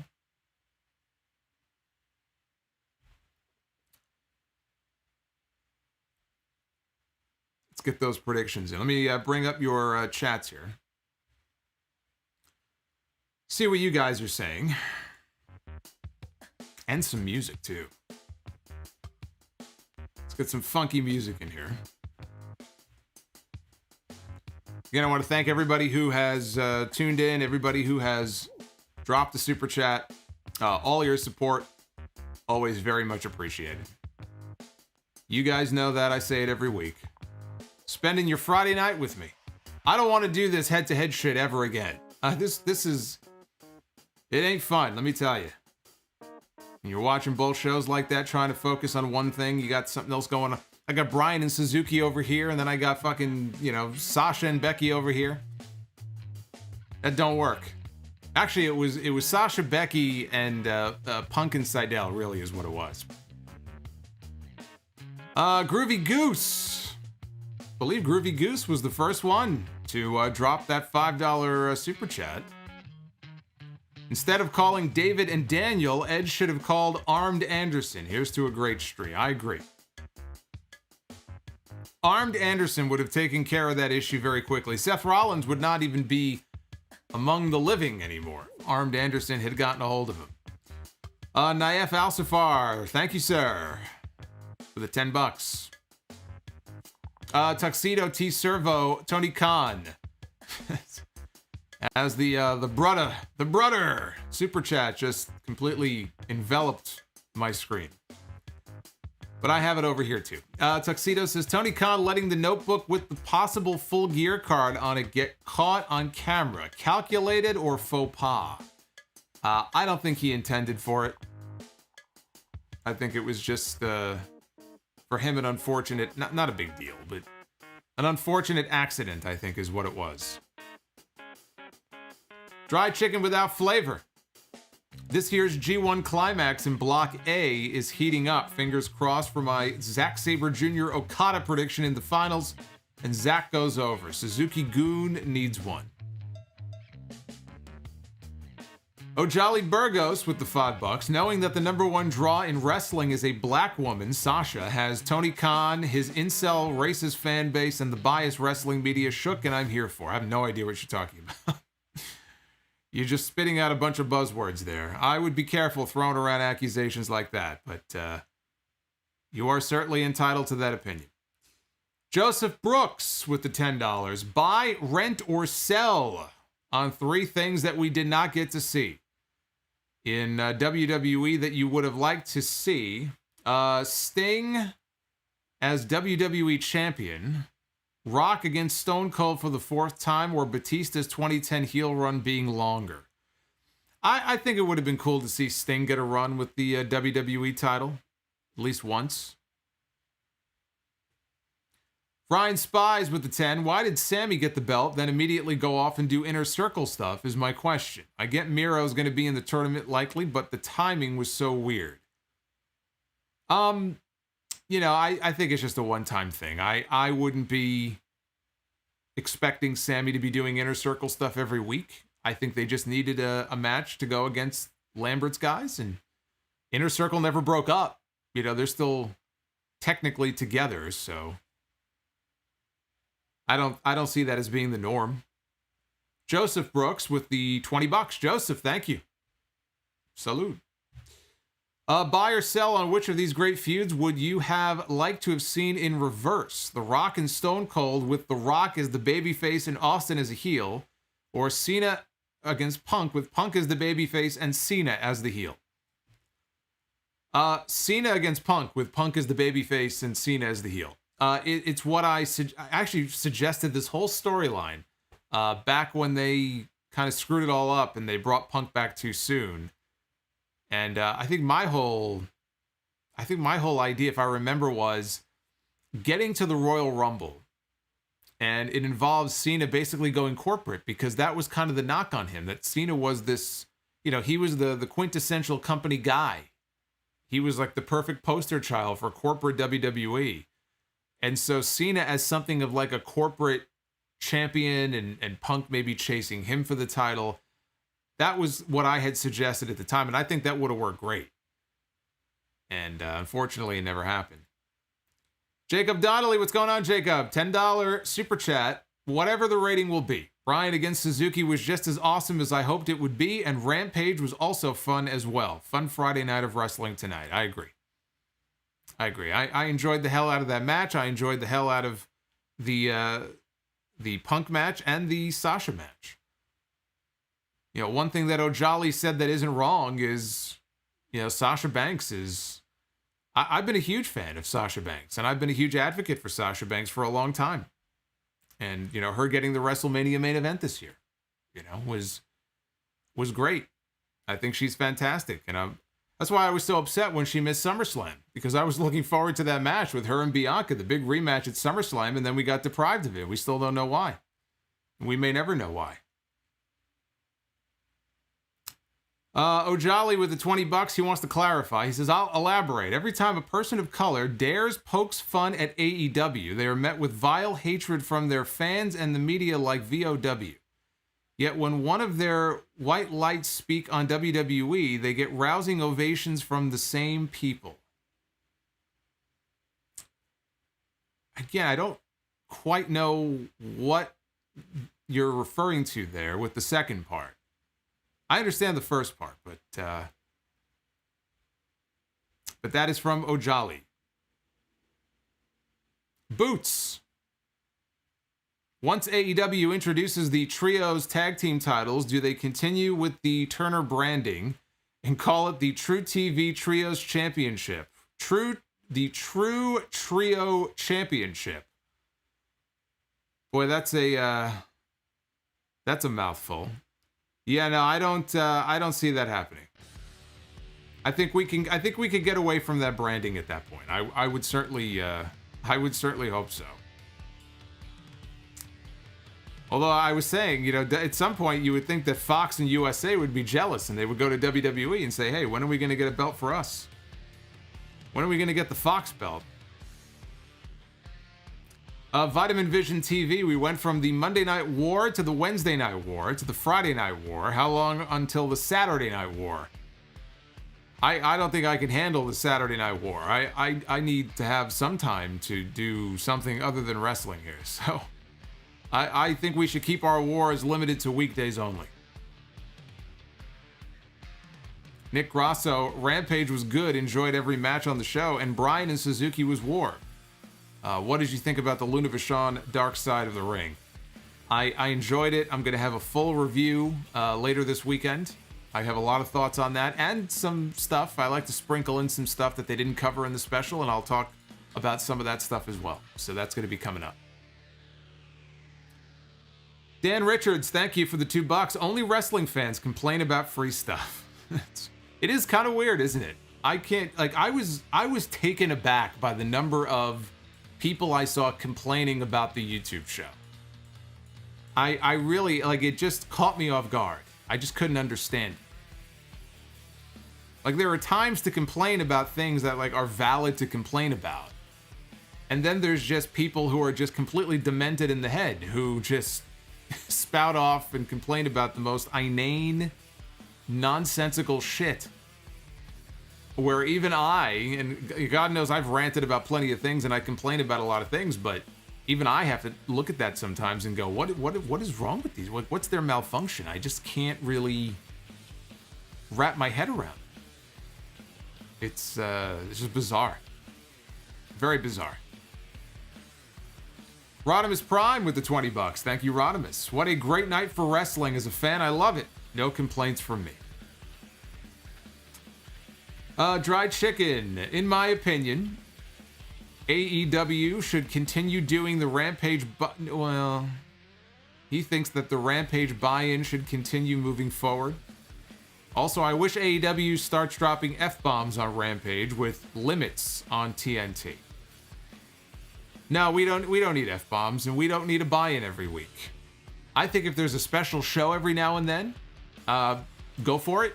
If there's like a big match you want to do, and you don't think you have enough time to devote to it on the TV portion, you want to do it on YouTube, every now and then I think is fine. I have no desire to do this every week. Like tonight, it was fun. It was, we got some great matches. I don't need to see this every week. I think that's a bit like the 2.5-hour SmackDowns. I don't want to see that either.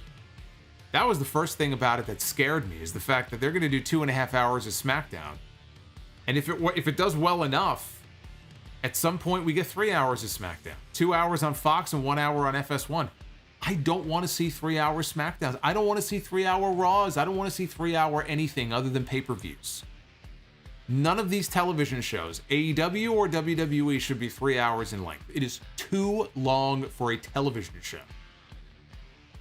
There are baseball games that shouldn't even be 3 hours. A lot of them shouldn't be 3 hours. Every now and then you'll get like a really economical baseball game that's over in like 2.5 hours. I'm like, perfect. I got shit to do. All these people who are just talking about 3-hour shows every week, these are the people that have nothing to do in their lives. I have things to do. Don't you understand this? I mean, these 3-hour shows are completely unnecessary. Look at this. EJ says, I don't even want 3-hour pay-per-views. I could excuse 3-hour pay-per-views because you get the longer matches, right? That's the payoff to the storylines. You get the longer matches. I'm cool with that. But there should never be a 3-hour television show on a weekly basis when it comes to pro wrestling. There's no need for it. Food Hive, was this the pettiest night of pro wrestling? No, you may not have been around for the Nitro days when Eric Bischoff was giving away the taped Raw results. That used to piss me off like you wouldn't believe. Oh, believe me, there was a lot of petty bullshit going on, 25 years ago. This ain't nothing, I think, compared to some of the stuff that was going on back then. I remember, I'll give you one example. Raw, when Nitro started going on the air a little bit earlier, Raw, all of a sudden, instead of starting at 8, would start at... Oh, Armed Anderson. There he is. That big mean mug on his face there. Hands up for Armed Anderson. Raw started airing at 7:57. Like, literally, like, okay, we're going to get the jump on you by 3 minutes. It's like, there was a lot of petty stuff that was going on back then. A lot of petty stuff. Yeah, like Tamara said, this ain't even the tip of the iceberg, buddy.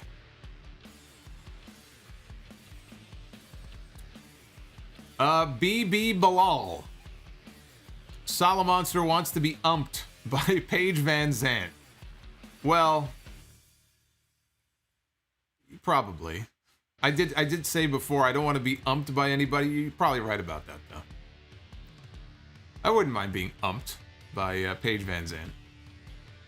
Raymond Medina, the Mountie, dropping $20. Only watched AEW tonight and had so much fun. Shout out to the hashtag PayPal bros.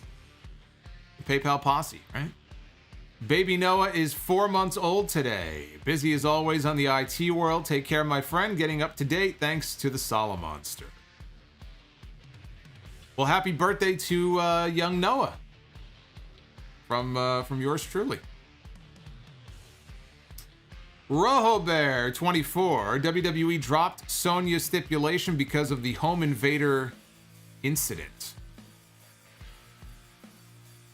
What was the stipulation? I forgot. In the match, was it the match tonight? There was a stipulation. I must have completely blanked on that. Magician Sapphire with the $10. The Suzuki Danielson match was freaking nuts. The live crowd helps a megaton. It does. I mean, I get questions sometimes from people. Why do you talk about the crowd so much? Who cares about the crowd? The crowd can make or break a match. Crowd, they talk in sports about the crowd, like in football being the third man, whatever sport it is, the third man or whatever. It's true. The crowd is sort of an entity unto itself, which is why a lot of those empty arena shows just fucking sucked. And so when you get a crowd that is into a match like they were tonight, and these people respected Suzuki and clearly knew enough about him that they felt like it was really special, the fact that he was there. He may not get that reaction in another city. They may look at him and go, oh, who is this guy? Who's this Japanese guy I've never heard of before, So they did this match in front of exactly the right audience. EJ Slamp, there have been so many great managers, but how many truly bad managers have there been? Well, some people might think this is blasphemous, but let's just be honest. And, he was one of the managers that I grew up on. Mr. Fuji was fucking terrible. I'm sorry. He was a terrible manager. When I think of other ones, there have been a lot of, bad managers. I'm sure if we go back in the history of bad managers, or just managers that didn't really do much. They were just sort of there. But I never thought Mr. Fuji was all that good at anything, to be honest with you. Groovy Goose. Seth Rollins in Hell in a Cell. I have 2019 flashbacks. Yeah, you and me both. Yeah, Heb in the chat says, you see in soccer the difference a crowd can make could be astronomical. Barcelona lost 8-2 without a crowd. It's true. Crowd makes a huge difference. Nick Grosso, I really think Tony Khan should sign Santana Garrett. I think somebody should sign Santana Garrett. I mean, for God's sakes, this woman has to land somewhere at some point. Ojali Burgos, again, with the $10 super chat. Another example. Ever notice that as NXT has become more diverse with their show, that suddenly they suck? And people wish for the good old days. AEW has 4 major factions and not one black member in any of them, which is not true. Team Taz is a faction in AEW, and Powerhouse Hobbs is a pretty big part of Team Taz. Scorpio Sky, I mean, Dan Lambert technically now has a faction, right? It's not just him and Ethan Page. It's Scorpio Sky, Ethan Page, the American Top Team guys. So, Scorpio Sky is part of that group. Powerhouse Hobbs is part of another group. Jade Cargill is getting a big push in the women's division right now with Smart Mark as her manager. So, I would suggest that things are changing slowly. Maybe not fast enough, but things are changing on the AEW side. You can't say that there's no black members in any faction. That's just not true. That's literally not true. Dan Richards. Becky and Sasha got more time than the entire tournament. Drew Johnson. It's WWE, Solomonster. What did you expect? I know. You're right. Marcus the Entertainer, Naomi is costing Shayna her match against Doudrop. So you think that Doudrop is going to go to the finals against... So we could potentially be looking at a finals of Zelina Vega against Doudrop. Wow. As if I thought it couldn't get any worse. OG85, here's some sweet Saudi money. Enjoy. Is it blood money? I don't take no blood money. Cerulean Capuchin just started the buy-in 2 hours late at 5 a.m. Why can't we get women's matches like this in WWE? Loving this. As a judoka myself, will listen later today. I hope I said that right. Yeezus with the $4.99. Can't wait for Penelope Ford to go solo. Me neither. I just can't invest myself with the bunny, no matter how hard I try. EJ, Tony Khan is more beloved than Warren Buffett. Yeah, that's right. He was above Warren Buffett. Well, you know what they did? You know what they did is they basically looked at who and what was trending on social media. And Tony Khan has been his name has been dropped a lot on social media in recent weeks and recent months. All the big signings in AEW, and people were just, they were loving on Tony Khan. And so I don't know exactly, I have to go back and read the article about what the period was that they took that information from, how recent it was. So it's quite skewed.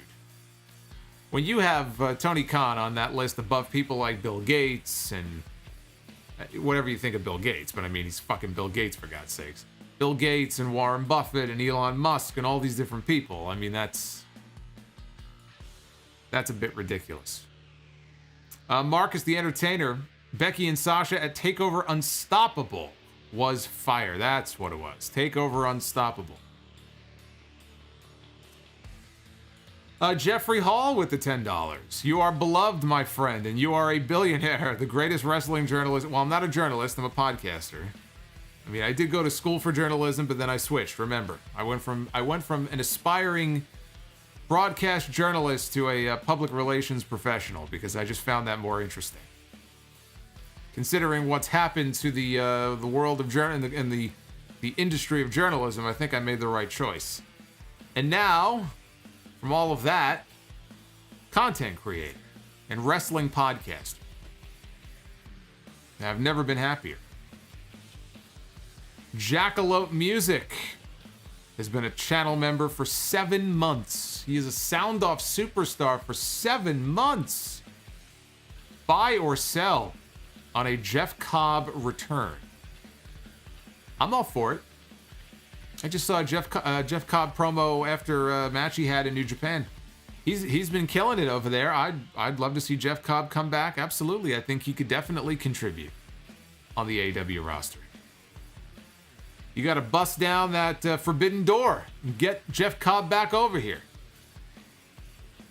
Manson, do you think that Raw will get better if they change 3 hours of programming to 5? Also, Solomonster, have you ever thought about doing UFC review shows? No. I don't watch enough UFC to do a UFC review show.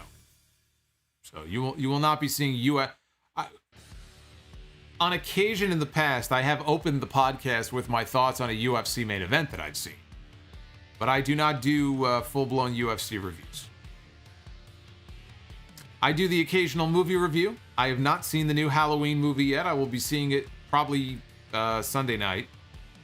I would have watched it tonight were it not for wrestling. I would have watched it tomorrow night were it not for Dynamite. So I have to wait now until Sunday. I will do a review for Halloween Kills later this week. I did one for the Halloween movie 3 years ago. I will do one for this as well. Gyro Splater just became a Sound Off superstar. Gyro Splater. That's an interesting name. I would be curious if there is a story behind that name. That is a very interesting name. Let's change the music up a little bit here. Alrighty, who we got next? Who we got? We got Ben. Ben Catherine. Ben Catherine with the $3. In a perfect world, would you like a badass heel Tessa in the Pinnacle with her dad? Ooh. No. Dry chicken without flavor. Hardy Family Office is dead to me. Malachi Black can take Butcher, Blade, and Bunny. Leo Rush can also take Private Party. The Factory can have TH2. Yeah, I mean, I grew tired of the whole Hardy Family Office stuff months ago. It's totally played out. So the quicker that comes to an end, I think the better off, frankly, that Private Party and a lot of those guys will be. Private Party is just completely stalled out ever since they went heel and joined that faction. Hooli. Look at this. Joining us tonight, $5 super chat. Can't wait for the return of House of Glory. Been wanting to hear you and JD call matches for a few years now. Stoked that Born Again is on the Fight TV app. Well, Hula Grim, you and a lot of other people, myself included, are very excited to have Hog coming back in just a few weeks, less than a month away now. November 12, that's a Friday night. So here I am streaming on a Friday night. We will not be doing our respective streams as we usually do on Friday nights that week, because we're going to be doing the commentary for the big House of Glory return. Our first show in 2 years. I think December of 2019 was the last Hog show. I can't believe it's been that long. But thankfully we're coming back, and they're loading up that card. Of course, that's the big Will Ospreay main event against Amazing Red. I am very much excited and looking forward to getting back at it. And yes, it is airing on Fight TV. You could order the event right now. You can pre-order the event right now on Fight TV. And we'll be calling all the action that night, so it's going to be a lot of fun. And then the next night is Full Gear. So that's going to be a very busy weekend. Tamara Davis. Shout out to Tamara, one of our wrenches in the chat, always helping us out. That's right, Hula Grim. It's going to be an amazing show. What do you think? I mean, 2 years away, right? You know there's going to be some hot stuff going on that night. It's going to be a lot of fun. It's too bad you can't be there live, but watching on Fight is going to be the next best thing. So Tamara says, I remember everyone saying that Britt against Thunder Rosa Lights Out was an early contender for match of the year. And now in October, do you think that's true? Yeah, I think it is. I'm not saying it would be my match of the year. I mean, you're putting me on the spot. I can't tell you which match I would rank above it. I'm almost positive that will not be the match of the year, not my match of the year. But is it in the conversation? Absolutely. I think it might even be number one on some people's list still, even after all these months. It was a great spectacle of a match. Some people aren't into those types of matches, though. You know, they're not into the death matches and the violence and the thumbtacks and all that kind of stuff. But is it in the conversation? Yeah, I think it is. Kyle Mayer with the $4.99 super chat. I was at Rampage. Place was packed. 4,000 or so. Not sure why you said it wasn't. Well, I mean, that's... From what I saw, as late as this evening, the number of tickets that were out, actual sold tickets, was I think under 3,000. So unless they had a late surge, maybe they had a lot of comped. It's possible they had a lot of comp tickets there. But I don't think it was a big building, right? That building doesn't fit much more than that, I don't think. So, but WrestleTix on Twitter is pretty on the ball when it comes to the ticket stuff. And the last update I saw from WrestleTix, I believe the number was still well under 3,000 for the building tonight. SmackDown, though, was sold out. SmackDown was a legit sellout tonight. B. Vincent 86. If you don't like Suzuki, then you are not a wrestling fan. Well, I wouldn't go that far. You're allowed to not like Suzuki. I just think that some people haven't really seen his full body of work. So I just think that they should at least check out some of his New Japan matches from a few years ago before they decide that they don't like the guy or they think he's slow and boring. Brian Mahoney. Paige Van Zant might force Jericho to hit her with the Stephanie McMahon insult. I love the storyline. Just need an opponent for Paige, maybe Layla Hirsch. Has she even been training? I don't even know if she's been training to wrestle. I would think she's making so many appearances, I would think that she'll step in the ring at some point. But then again, Dos Santos didn't wrestle, and there he was tonight, having his first match. So I don't know what her status is as far as her level of training. Steve Murray says wrestling is lit right now. Abhinav Turamala. I think Masvidal would be a great wrestler. Do you? He's a great athlete. I can't say whether he'd be a great wrestler. Some athletes from other sports and MMA fighters, they can sort of jump over. They could cross over into pro wrestling and pick it up like a duck to water. You look at how quickly someone like Kurt Angle picked it up, going from, the amateur ranks to the pro ranks. Not everybody does. It's not necessarily a good fit for every fighter. But I think he's got the personality for it. I think if he trained at it and he took it seriously, he could probably be a very good pro wrestler.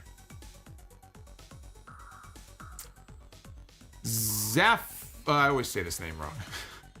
I always mispronounce your name. So we'll say the Beast on the Tracks. How about that? The Beast on the Tracks. Brock Lesnar against Willow at the Royal Rumble. Had to get that out of my system. Well, so did I. That's my obligatory Willow for the night. Pillow v. Pillow. I'm going to be hitting my pillow soon. If Daniel Bryan's nickname was D-Bry, is Bryan Danielson's nickname Bry-Da? No, you see, you're trying to be Paul Heyman, and there's really only one Paul, who I think is joining us tonight, actually. No, his name is, well, let's see, Bryan Danielson would be probably like B-Da or something, right? Or Dab. It'd be something ridiculous like Dab or something. Isaiah Roca with the $12, I think that's the Shayna Baszler super chat. Not gonna happen, but how crazy would it be if Andrade's team were actually Santana and Ortiz under the masks? Keep up the fantastic work, Solomonster. Yeah, it won't be. If other members of the Inner Circle had the belts, and then we found out that Santana and Ortiz were under the masks, and that was their way of sort of breaking apart, that would be pretty cool. But nah, I'm with you in that I doubt that that's gonna happen. Speak of the devil, Paul Heyman. With Minoru Suzuki making all these appearances in the US, do you think WWE should snatch him up and make him the ambassador for the Make-A-Wish Foundation? I think that's a very heartwarming super chat from Paul Heyman, and very thoughtful. And I think Suzuki, locking the Fujiwara armbar on some of these kids and trying to, kind of boost their spirits and take their minds off all the other horrible shit they're going through, and, giving them a Gotch-style pile driver. I could see that. I'd be fine with that. Gyro Splater. I would rather see Thunder Rosa against Amanda Nunes instead of Top Team against Inner Circle. Is there any reason why they couldn't do that instead? I mean, everybody is naming all these great MMA fighters who are still fighting and don't necessarily want to become pro wrestlers. I don't know what Amanda Nunes is. I mean, she did make an appearance, didn't she? All those weeks ago in the crowd. We haven't seen her recently on AEW. I don't know if she is a wrestling fan. I don't know if she ever wants to wrestle. I don't know. I don't know what her thoughts are on the whole thing. Drew Johnson dropped $50. A $50 super chat bomb here on a Friday night, Saturday morning. From Drew Johnson. Solomonster, you're the man. Keep up the good work, my friend. Just showing some love with that $50 super chat. Drew, you are the man. Thank you, sir. You are a beast.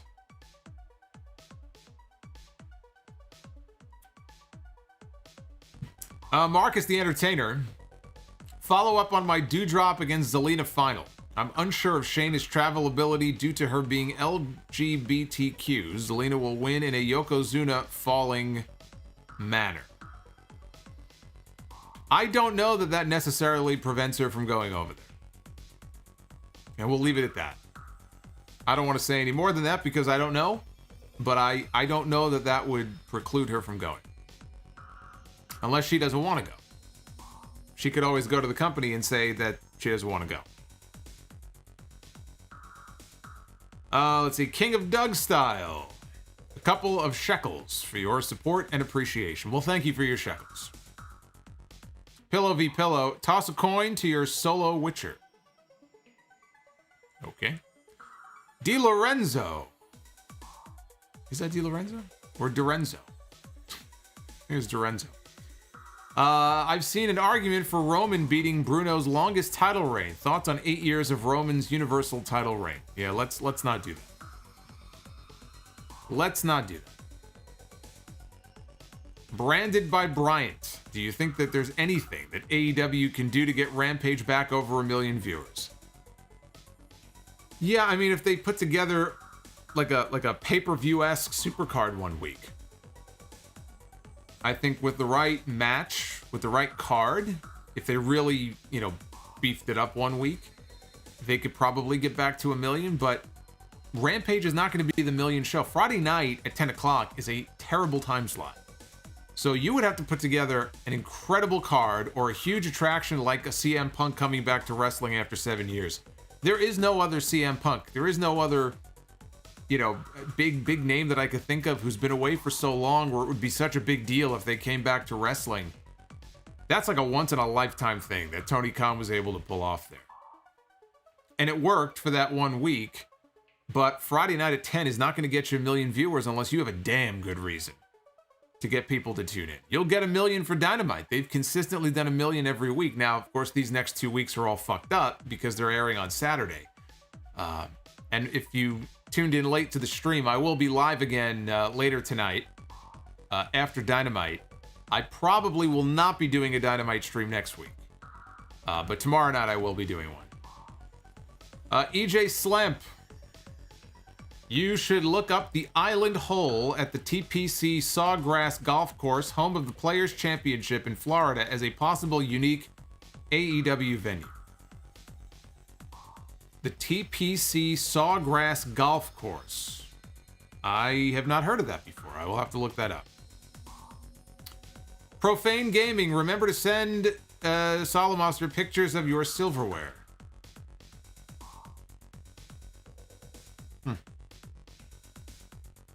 This is getting weird. Dorenzo, I changed my name again. Here's more cashola. I was going to say, because I knew it used to be Di Lorenzo, and I thought I was just being dyslexic or something, but okay. That explains it, though. But thank you, Dorenzo. Or I could still call you Di Lorenzo if you want me to. EJ Slamp, looks like you're going to get the last word here. Would Tito Santana be a good mouthpiece for Andrade? No. No. Tito, I like Tito. And I've heard him do interviews and stuff. He's not cut out for that. I don't see that working. He just wouldn't be a good fit. It's not necessary. They have enough legends as it is on the roster, but Tito as a manager, I don't see that working. DiBiase was on NXT for a while. He was doing the whole thing with Cameron Grimes and LA Knight, and DiBiase worked in that role, but I don't see that working with Tito. Tuxedo, have yourself a good night, my friend. Thank you for joining. Thank you for being with me. Thank you for spending your Friday night with me. It means so much to me that you guys have chosen me to choose for your Dynamite, well, not Dynamite, but your Rampage and SmackDown coverage.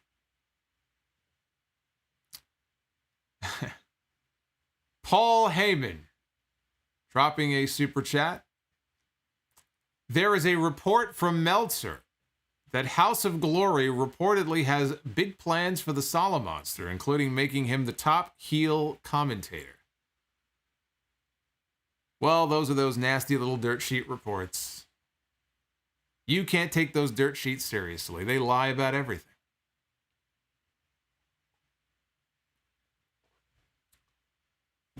Yeah, I saw that. Larry in the chat says Ted DiBiase and his sons are in legal trouble now. They have a lot of money they have to pay back, I think, to the state of Mississippi. Especially Ted Jr. Ted Jr. owes like $2.3 million or something. It's like, what the hell does he need that for? At least we know why he retired. He didn't have to work for WWE anymore. He was getting his millions from somewhere else. So it is a Friday night, which means it is time for Be the Booker. I know this is a favorite for a lot of you, where we book ourselves a random WrestleMania main event. And we've had some fun with this. I've booked some very interesting matches in recent weeks. So why don't we give this another shot here before we wrap up tonight? Be the Booker. This has become a favorite for many of you. And the first half of our main event is The Fiend, Bray Wyatt, the currently unemployed, still waiting for his non-compete to expire, Bray Wyatt. But as The Fiend, who will The Fiend be wrestling in the main event of WrestleMania? Let us find out.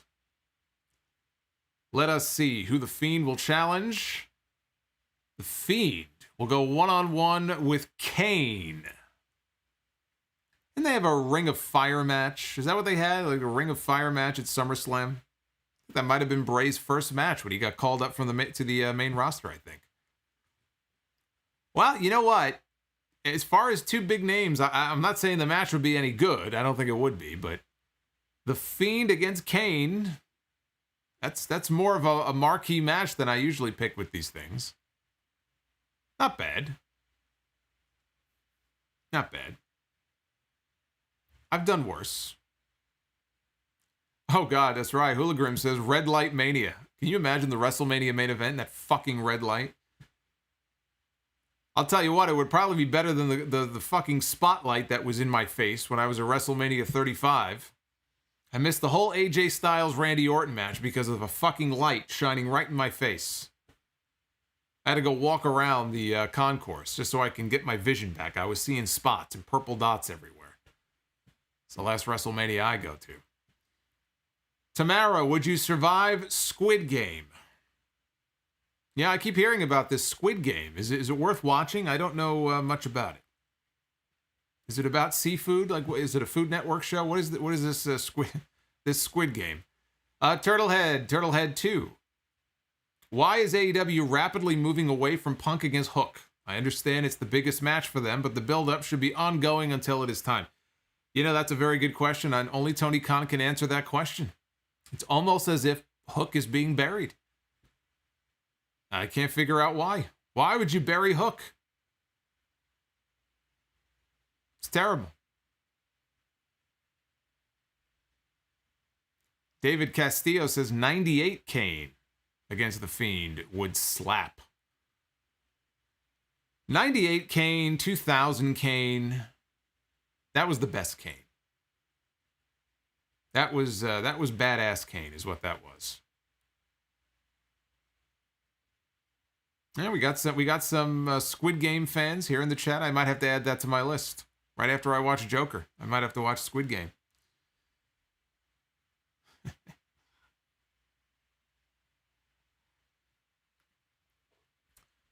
Supposedly Netflix's top show of all time. Really? I thought that was Stranger Things. You're telling me now it's Squid Game?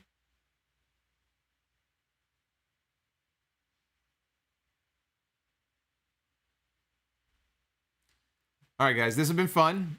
I hope that you enjoyed this review. I did the best I could going back and forth, watching the shows to get you all up to date on the key stuff tonight.